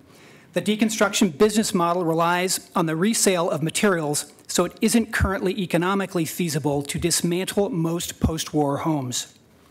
As a result, we're likely to see deconstruction occurring in the purple areas of the map and demolition occurring in the green areas. As I mentioned earlier, lead paint was banned in housing in 1978. So any house on this map, purple or green, more than likely contains lead if it were built before 1978. But only the families and children in the purple areas get protection from the deconstruction ordinance. And as you can see, they fall overwhelmingly in affluent and gentrifying neighborhoods. By contrast, families and children living in that big green area east of Interstate 205 will continue to be exposed to toxic dust stirred up by demolitions. When our office discovered this disparity last spring, we recommended that the city adopt regulations to contain dust during demolitions. All families and all children should be protected from exposure to lead. Of course, this is much easier said than done. At least 9 federal, state, and local agencies have some jurisdiction over demolitions and/or lead. Each brings a different focus, but none comprehensively addresses the release of toxic dust during residential demolitions. To make matters more challenging, very few jurisdictions around the country have even attempted to address toxic dust suppression during demolitions. There was no model ordinance to borrow and easily adapt to the pattern and volume of demolitions in Portland. To overcome the regulatory and governance gap, our office recommended that the Bureau of Development Services and the Multnomah County Health Department jointly tackle the problem. The ordinance before you today is the result of the cooperative effort of city and county staff, leadership and commitment to health equity from Commissioner Udaley's office, as well as Senate Bill 871 directing the Oregon Health Authority to develop best practices for containing lead dust during demolitions. This ordinance is a vital step in protecting all children and neighborhoods from the toxic and potentially devastating consequences of lead exposure. It is also a model that other cities in Oregon and beyond can look to. Thank you for the opportunity to testify. I'd like to turn it over now to Perry Cabot with the Multnomah County Health Department. Tony. Good afternoon, Mayor and Commissioners. For the record, my name is Perry Cabot. I'm a Senior Program Specialist with the Multnomah County Environmental Health Services Program within the Public Health Division. I serve as Multnomah County's subject matter expert on lead and lead poisoning prevention. I'm pleased to be here today in support of the city's efforts to protect our community from the impacts of toxic lead dust generated during mechanical demolition of older homes. The dangers of the heavy metal lead are well known and understood. Ben Franklin wrote in 1786 of the, quote, baneful particles and qualities of lead. And yet, according to the Centers for Disease Control and Prevention, approximately 500,000 children in the U.S. today have blood lead levels at or above the CDC's current public health action level. Lead-based paint in older homes is the leading cause of childhood lead poisoning in the nation. There is no safe level of lead in our blood, and the neurological and cognitive impacts of even low-level exposures are well documented. Recent studies show that mechanical demolition of lead paint-containing structures may disperse lead dust as far as 300 feet from the worksite. And yet, as I speak to you today, there are no rules in Oregon, and few in the nation, requiring demolition contractors to take steps to control the release of fugitive lead dust from demolition projects. Over the last 5 years in Multnomah County, there were 291 confirmed lead poisoning cases in children under 18 years of age. More than 50% of those cases were determined after environmental investigation to be caused by lead-based paint or dust.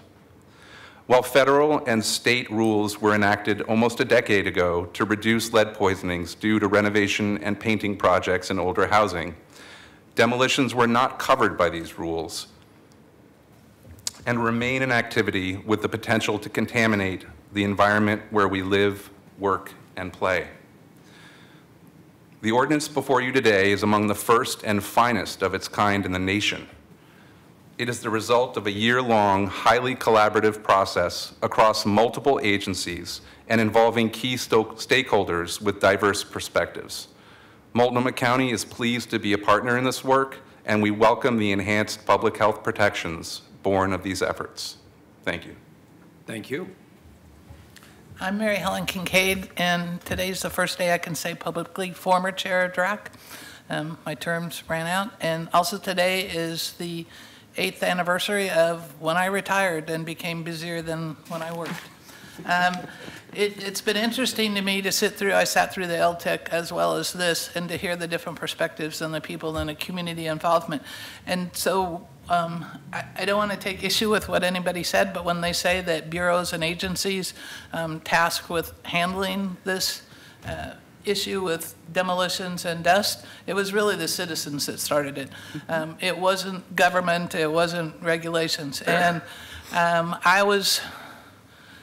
I was the chair of DRAC, and back in March of 2014, several citizens, and I'm going to call her out because she was the one that really took me aback.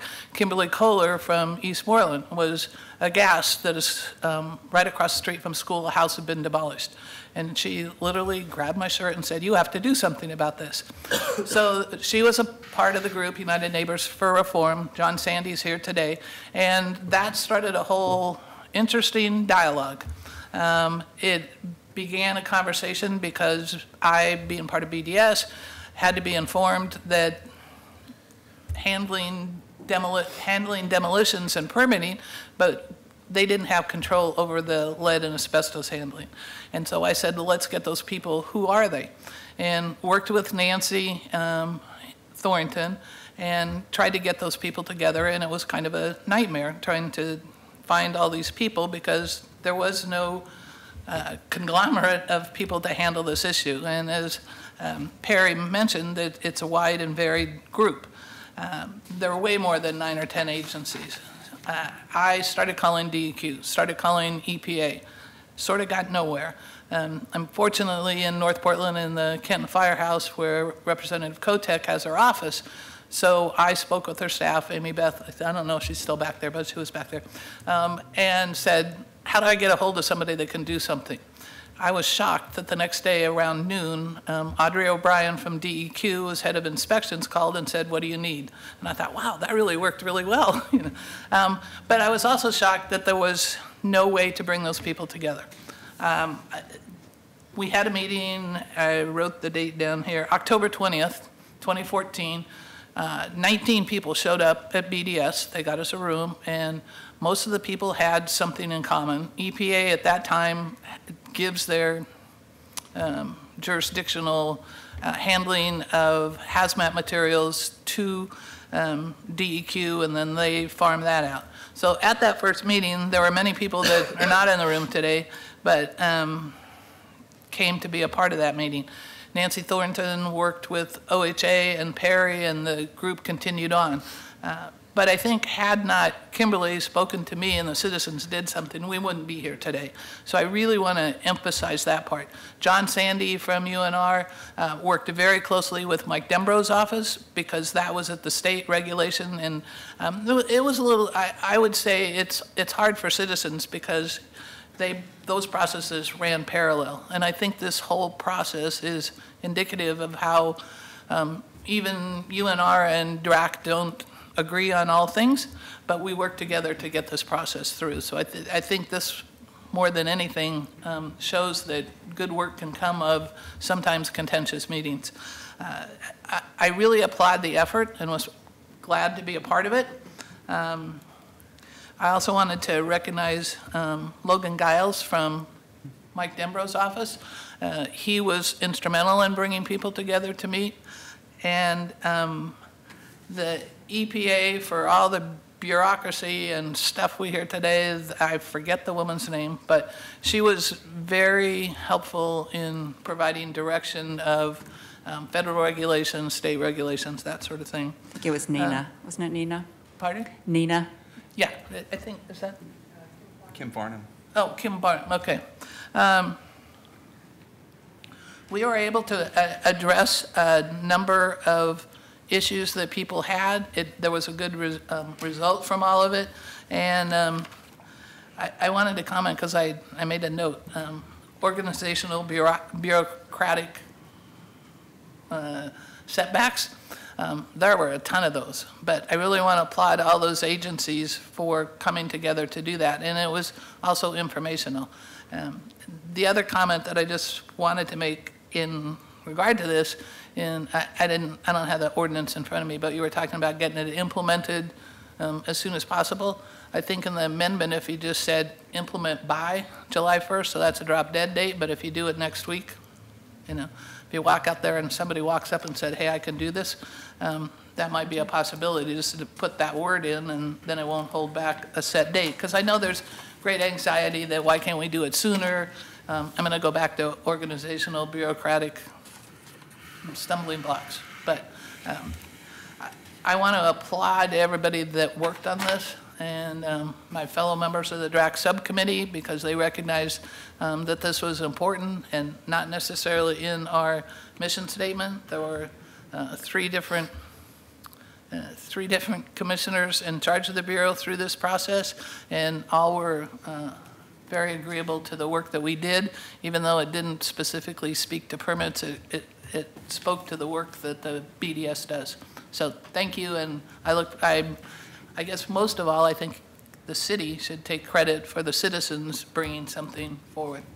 Well, thank you, Mary Helen, for your leadership throughout that process from 2014 on. And I know that Commissioner Saltzman joins me in thanking Commissioner Udaley for bringing it over the finish line. I also thank you. My understanding is that the Development Re-Advisory Committee voted unanimously in support of this proposal. Is that correct? Yes, yes. So that in itself is a major accomplishment, and I appreciate all that work. And they were actually, quite involved with the discussions of how this could best work. Yeah. And then in the spirit of giving credit where due in the United Neighbourhoods for Reform, the map that was shown by the Deputy Ombudsman, it was mostly neighbours in the purple areas who were doing the advocacy on this. And so it's an example of how you would think that the homeowners who were some of the major participants were able to put their time in, and it then benefits the whole system, including people in areas where they maybe have less opportunity to go to neighbourhood and city council meetings. So it was really, it was a citizen-driven thing, and it's taken a lot of people to get it done. Thank you, Mary Helen. Thank you. For the record, Paul Grove with the Portland Metro Home Building Association. I appreciate the opportunity to testify today with respect to the implementation of Senate Bill 871. I'd echo a lot of Mary Helen's comments. I'm kind of new to this game and this issue, but from my perspective and the perspective of the association, it was very collaborative.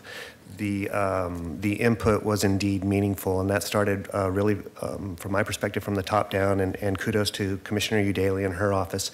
Marshall took a great deal of time and effort to come in, to talk, to walk through things, and seek members' input, not just through the association, but through DRAC and elsewhere. And as the process continued and unfolded, you know, a lot of kudos to BDS, from Rebecca to Nancy to others. It was very much, again, meaningful input, and I can't tell you how much that goes in terms of policy development, to be able to have that feedback, you know, dissected and debated, and whether incorporated or not, know that it's a welcome ear at the end of the day. And so that allowed us to get to a comfort level with this. And then at the end of the day, I think, you know, moving forward with prospective policy proposals, I think using DRAC as that vehicle to vet, to seek input. It's a great cross-section of neighborhood developers and others that bring unique perspectives to policy development. I think it's a tool that can be further realized on other matters moving forward, unfortunately without Mary Helen at the table, but nonetheless I know she will still be present. So, so thank you very much for the opportunity. It's nice to be a part of an invited panel for a change, so thank you. Thank you. Very good. Thank you all, four of you. Thank you, Mary Helen, for your great leadership. We appreciate it. It's been fun, but I have more fun things to do. I was going to say, there's plenty of fun to be had yet. I was just glad I wasn't here yesterday. I know, and you know, Representative Kenny Geyer said this was the first time she testified in front of City Council. I felt a little, in front of this City Council, you haven't really gotten the full welcome yet, so we'll have to invite you back on a different day, perhaps on Wednesday morning. Wednesday morning, yeah. Yeah. So we now have public testimony. Very good. Carla, how many folks do we have signed up for public testimony? We have 3 people signed up. Very good, folks. 3 minutes, name for the record. Please come up. John Sandy, Margaret Davis, and Ramona Runkle. How are you today? Doing fine, thank you. Good, excellent. Why don't you start us off, please? Name for the record, 3 minutes. When the red light goes off, your time is up. Good afternoon, Mayor Wheeler and Commissioners. My name is John Sandy. I'm a resident of Northeast Portland, and I'm also a member of United Neighborhoods for Reform, UNR. About just over 3 years ago, United Neighborhoods for Reform presented to City Council a proposal, or a resolution backed by over 40 neighborhoods that dealt with concerns around new development infill, as well as responsible practices during demolitions of existing houses. The ensuing years of UNR enlisting community, city bureau, and administration, as well as state legislative support, as obvious from previous speakers, has resulted in the proposal that we are discussing today. UNR is encouraged by and supports this proposal, albeit with some further discussion on a few points. The city proposal is modeled after Senate Bill 871, Best Practices Advisory Group, which included statewide representatives from the many stakeholders involved in residential demolition activities.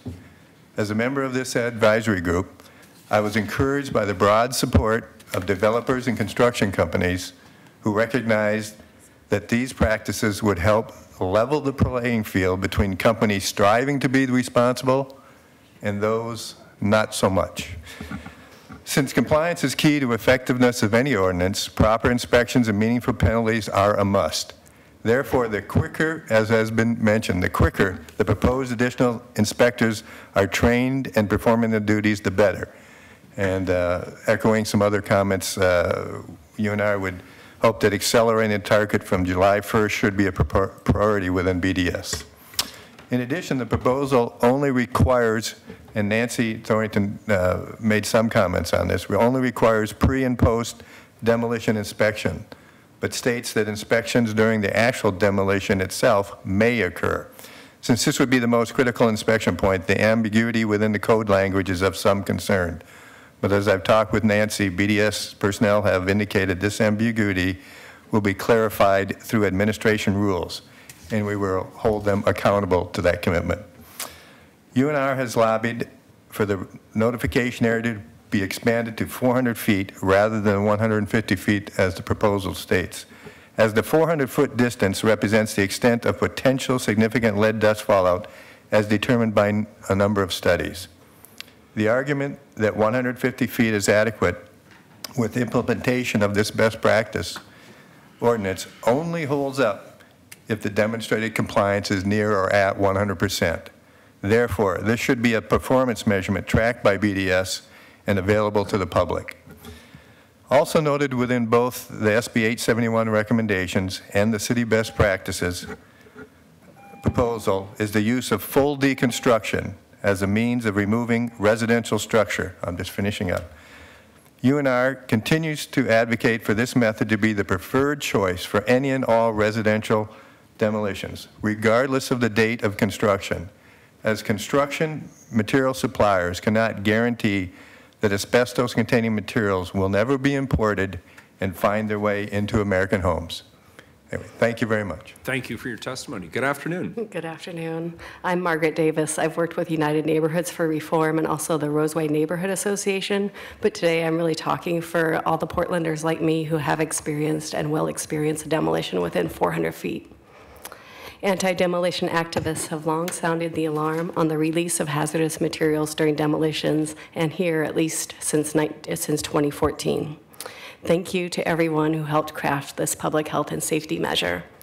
However, I call your attention to the proposal's exemption for unsafe and hazardous structures. That's at 24.55.205C8, under which certain demolitions would not have to follow the lead hazard reduction requirements. If a structure to be demolished is deemed unsafe and hazardous, then its owner should provide expanded notice to neighbors that corresponds to the increased dispersal of hazardous materials. Well-known studies, including the major and recent HUD analysis, show that most hazmat fallout from a demolition occurs within 300 feet of a demolition. It's not until 400 feet that measured particulates return to background levels. If we only ask for notification to neighbors within 150 feet of the demolition site, we're protecting less than half of the people and properties that will be exposed. I actually have a little graphic to show you. John's going to hold it up. So if each of these lines represents 100 feet, we're just about here in our notice. And if we're not applying any measures to mitigate, we'll be spreading it all the way out. In meetings of the DRAC subcommittee, I've brought up these statistics, but committee members say expanded notice costs too much. Whatever the expense of expanded notification, I am sure it is less than tutoring for a kid with developmental disabilities or managing illness or brain damage brought about by ingesting lead and/or asbestos. Please add expanded notification to neighbors living within 300, ideally 400 feet from a demolition if a building is deemed unsafe and hazardous.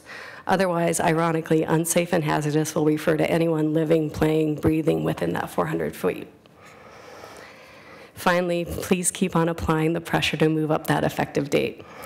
We've discussed this basic public health protection for years, and even moving up this date by a few weeks, months, will protect thousands more people from known toxins. Also, don't forget the cheapest, greenest building is the one already standing. this week I've looked up Craigslist. There's almost 1,000 listings in one day for rentals. So we've gone from a housing crisis to a housing glut with units going vacant and a lot of people really wishing for those cheaper, well-built houses that were put in the landfill. Coming back to this topic, hopefully we will see the futility, the expense, and unnecessary loss involved in demolitions and stop them altogether, keeping our viable, affordable housing and building only on vacant land. So again, expanded notification for demolitions that are exempted, and for the love of Portland and its people, move up that effective date. Thank you. Thank you. Ms. Davis, thank you so much for your leadership over the years. You've put a lot of effort into this. Thank you. Good afternoon. Good afternoon. My name is Ramona Runkle. I'm 11 years old. I live in a very old house across the street from Unthink Park. And when I was 8 months old, I had an elevated lead level of, 6 micrograms per deciliter? I might be pronouncing that wrong, but I'm probably not. My mom took me to get tested for lead poisoning when she took me to the Josiah Hill III Clinic, which no longer exists. If I had even just a little more lead in my blood than 6 micrograms per deciliter, I could have suffered from permanent learning and social disabilities, as well as a plethora of other health problems. But my parents took the steps needed to make our house safe for me, and my lead level quickly dropped to undetected. Passing this ordinance would make it possible for other kids to be safe from lead paint, which is terrible for brains and for blood. And this ordinance is very important so other kids don't get sick and get developmentally disabled.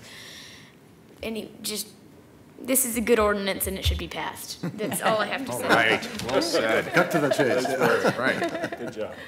Ramona, is this your first, have you testified here before? No. You have done an outstanding job. Thank you. Can we suspend the rules? Yes, rules are suspended.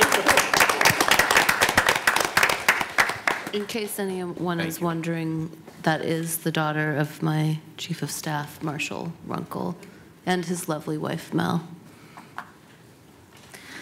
Thought I saw a resemblance. Yes. That is, Carla, is there anybody else signed up for That's all. public testimony? So I have a couple amendments I'd Very like good. to make. Number one, I might need a little bit of help. I regret that we couldn't move this forward months ago. Obviously, we needed something to change the state level before we could really do this at the local level. And I agree that we should move as quickly as possible, although I can't guarantee that we can move much faster than 5 months. But as Mary Helen suggested, we could certainly change the language under therefore item G. It currently says this ordinance will take effect on July 1st, 2018. If we change it to by July 1st, 2018, does that allow us to kick into gear if we are able to hire the needed staff? Commissioner Udaley, there are certain provisions of this ordinance that kick in on the effective date. So, for example, under the therefore clause in D, there are fee increases that go into effect. And then in E, there's a fee and penalty schedule that goes into effect on the effective date. So for those reasons, you need a firm effective date when the ordinance will go into effect. And to say sometime between now and July would not give that firm date to say when the fees would go into effect, for example. So what you could do is, I think, amend G to read, this ordinance shall take effect 30 days after passage, which is the case for all non-emergency ordinances, and shall be implemented no later than July 1st, 2018 to give the effective date for when the ordinance takes effect, and then give the Bureau time to implement it between then and later. Okay, We have a motion. sounds great. Second. We have a motion from Commissioner Udaly, a second from Commissioner Fritz. Presumably, there's then mechanisms within development services to tell everybody that it's happening on a certain date. You could put it out through the plans examiner or something. Is that right? Mm-hmm. Yeah, Nancy Yeah. Thorpe is also nodding. Thank you. And then my second amendment is that I do want to increase the notice perimeter from 150 feet to 400. Second. We really, 150 feet is assuming the best about every developer, about every company doing these demolitions. And while I'm not disparaging anyone in particular, I do not think that is appropriate. We have a motion from Commissioner Udaly, a second from Commissioner Fritz. So I'm just wondering, I mean, obviously the expense to the city is not that much more, was given, $300 for the door hangers. Having delivered flyers in my neighborhood and thinking about what a radius of 400 feet would be, that would take a fair amount of time to do that door hanging. Is there a way of doing some of the notification by mail? BDS routinely. Could you come to the table, please? Because BDS routinely notices land use notices by mail. So when DRAC accepted that same issue about the 400 feet, and I think it got sort of one of those not misquotes, but quote taken out of context. And being part of the DRAC subcommittee, I think Perry Cabot has a science on that, or maybe you do. Can you, when that issue of 150 to 400 feet?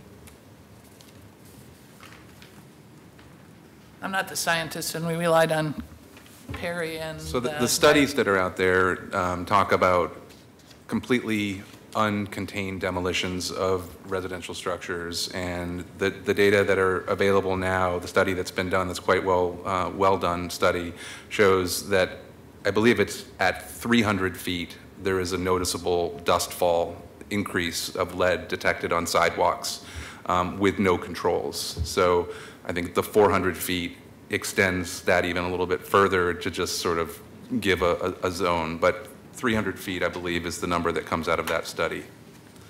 And that was uncontrolled, but if they do the containment measures of watering down and containing it, it's 150. And I think that was where that amount came from. So are you recommending 300 feet rather than 4? Or? I don't know if it's my place to recommend one or the other, but from a perspective of the science, the data that's out there on this kind of activity, if it's completely uncontained, so if we assume that there is going to be some non-compliance, and we have a dry summer day and the wind's blowing maybe not at 25, but I think it's possible that dust can go 300 feet. That's what this study shows. So 300 feet, would be probably the number that I would settle on if I was looking at this from the lens of like, maybe there will be people that just don't follow these rules whatsoever. I'm pretty sure there will be. I'm the health department. I'm not BD. Yeah. So I just. That's and then to the question as to whether we can mail these notices rather than do door hangers. To the wider area, I suppose I was thinking. Sure, we can, or we could do some sort of hybrid. I don't know what you're thinking, but we do have to make it clear in the ordinance, whatever you decide, whether it's door hangers for 300 feet or 400 feet, or, the door hangers, I think there's a level of effectiveness because the issue with the mailing, just doing a mailing, is that, if you have a renter, then it's going to go on our records. It might not get to the person who's actually living there. Yeah, okay, thank you. Okay, so I'm going to amend my amendment. We're going to do door hangers to 150 feet, and we're going to do mailers to the next 150 feet to get to that 300. Can I just put a comment out there, and it's just, and I'm happy either way, but that starts to get really complicated. It might be simpler just to say door hangers to 300 feet. Okay. I mean, that's Just just trying to my gut is telling me save we're the outsmarting city ourselves a here. few bucks on door hangers. And of course, you know, we're going to come back, you know, if that's what your final decision, and, you know, if we have issues during the implementation, Sure. we'll come back to you. Okay, final amendment, door hangers. And I accept the 300 change. feet. Who's responsible for putting on the door hangers? Is it the developer or the city? The door hangers, the developer. Mailed is the city. Anything that we mail, we do it. If it's door hangers, then it's the developer. Yeah, so I'm just thinking there may be some pushback that it would take too much time to put them, but we can give it a whirl and change it later. Okay. All right. So did I get a second on my third amendment? Yeah. To my. It was an amendment to the amendment. Yeah, so Okay. the mover and the seconder both agreed to change it to 300, so we still have that out as an amendment. Great. Very good. Any other amendments? All right, very good then. With regard to what we'll call, sorry, Commissioner Fritz? Should we put an emergency? I was just going to say, do we Yeah. want to add an emergency clause? It doesn't make any difference because you're going to start doing it anyway, right? But we can give our thank you. So we have It'd a be nice motion. because then we could do our thank yous to Yeah. our. We have a motion from Commissioner Fritz and a second from Commissioner Second. Daly to put an To add the emergency emergency clause clause on the because it's in the ordinance. public interest to get these safety precautions into enacted as soon as possible. Very good. So let's go through these in reverse order. Please call the roll on the emergency ordinance. I'm sorry, Mr. you Mayor. seconded Stop, that? wait. Legal counsel's chiming in. Let's hear it. So the emergency clause, if you put it, if you attach it, it would take the place of G. And thanks, Alyssa. So you would have the ordinance would become effective immediately because it is an emergency. And then the other motion that was pending was to make it effective 30 days from now with the proviso that it would be implemented no later than July 1st. Yeah, So then what we so want to it's do in is change- conflict with you Daily 1, in other words. No. Amendment 1. Just slightly. Is that what you're proposing? We Yes. set an implementation date no longer, you just change G to the implementation date will be no later than July 1st. Correct. Second. Correct. Correct. All right. So there would be a motion to strike G, to add an emergency clause so it was effective immediately. No. Then you can add another F to say it will be implemented no later than July 1st, 2018. And then the third motion would be to change 150 feet to 300 feet, both in the ordinance and in the Exhibit A. I think another way of saying that is to change G to this ordinance will be implemented no later than July 1st. Yes, but then you need to say the ordinance is effective immediately, so the fees are in effect immediately, the changes to the code are in effect immediately, and then give the Bureau until July 1st to implement all of the changes and get the staff on board to carry it out.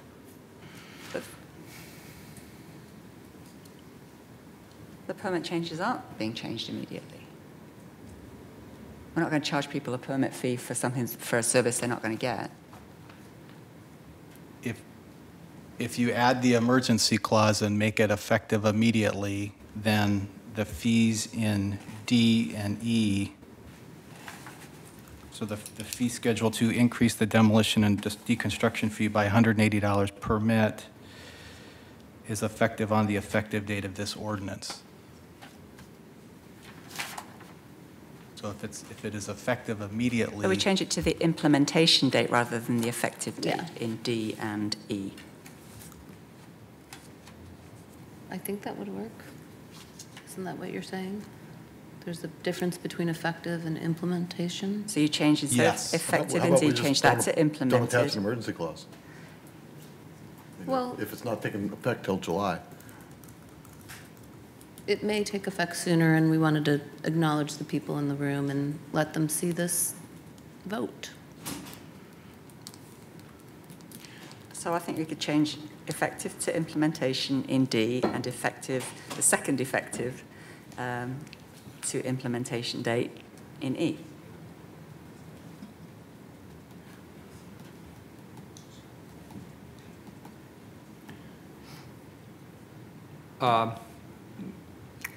My preference would be that we not add the emergency clause at this time, and it gives us the opportunity to thank everybody twice. They won't be here next week. Let's vote on the amendments other than Let's the talk, emergency. let's do the other ones Okay. first. So Udaly, 1, which is referencing the timeline. Please call the roll. Fritz. Aye. With, Mr. Mayor, can you please state exactly what the amendment is so everybody Commissioner knows? Udaly, could you state Udaly 1, please, with regard to the timeline? It's going to be changed to by July 1st. I mean, So to amend G to by July 1st instead of on July 1st. Yes. And I vote aye on that. Is that clear, legal counsel? It's If this is a problem, this is the time to speak up. Mr. Mayor, I think you need to have a date where the ordinance is effective, so everybody knows when the law goes into effect, and then you can give the Bureau and staff time to implement it. The ordinance goes into effect 30 days after we pass it by city code. We don't have to state that in the ordinance. That's correct. So you can be silent and it will be in effect in 30 days. You can state it expressly, as you have here, where it takes effect on July 1st. You can attach an emergency clause so it's effective immediately. all we're trying to achieve is to give us the flexibility to implement the policy before July 1 if we've hired the appropriate staff. So what's the easiest way to achieve that?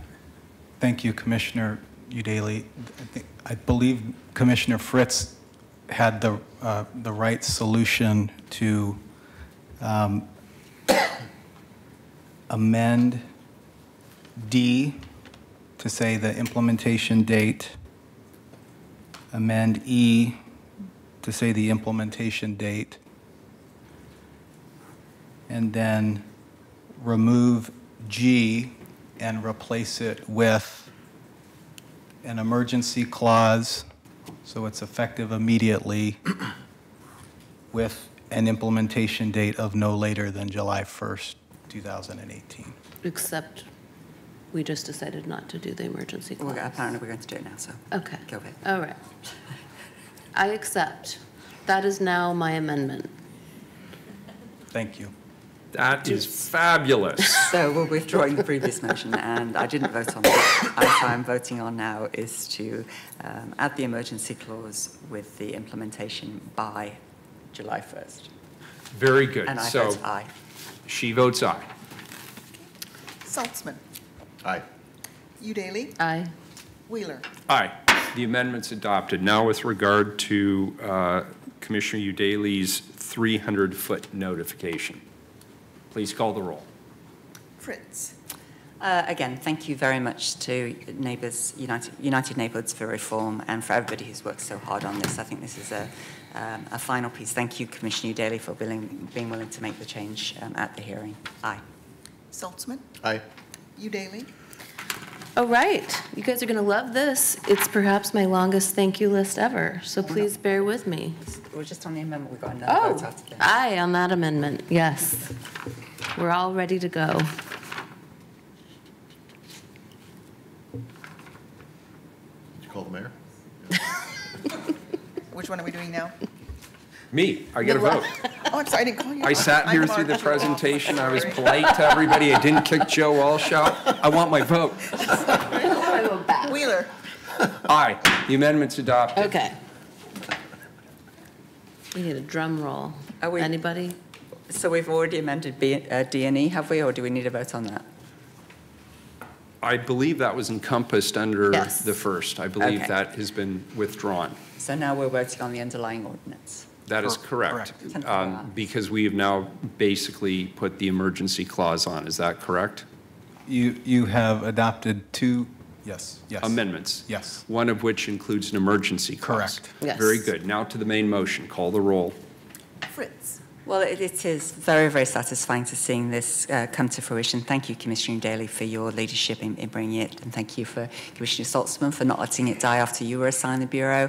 I want to thank former Director Paul Scarlett, who was very committed to this issue, Mary Helen Kincaid, and just everybody who cares about the whole city, whether this is a factor in your neighbourhood or not. As I said earlier, it was mostly people who had the capacity to go to neighbourhood meetings who were able to push the city and then the state into making these changes. So thank you very much to everybody. Aye. I would ask a point of privilege to let Commissioner Daly go last and have the final word on this. Thank you. Saltzman. Well, thank you, Commissioner Daly. Thank you for everybody who worked hard, including our legislators that were here earlier, but all the legislators, as Senator Dembro said, started with somebody asking him a question at a town hall meeting, and that led to what we're doing here today, adopting a local ordinance to implement this. So it's true testament, I think, to how things can work and work well. So thanks. Aye. Wheeler. I think this is a great example of what happens when the community works together. And we heard all the pieces represented here today. We heard people talk about citizen engagement and citizen activism. We heard about some of our advisory groups coming together in a thoughtful and meaningful way. We heard about how state government worked effectively with local government to help pass legislation that was required for us to be able to enable this kind of an ordinance. And the media played an important role in daylighting the issues that were raised by citizens. And there's a number of media folks here today who followed this story, wrote about this issue, gave it the prominence that it ultimately had. And that's so important, and it required a champion here at City Hall, and that's why I wanted Commissioner Daly to go last so I could embarrass her a little bit.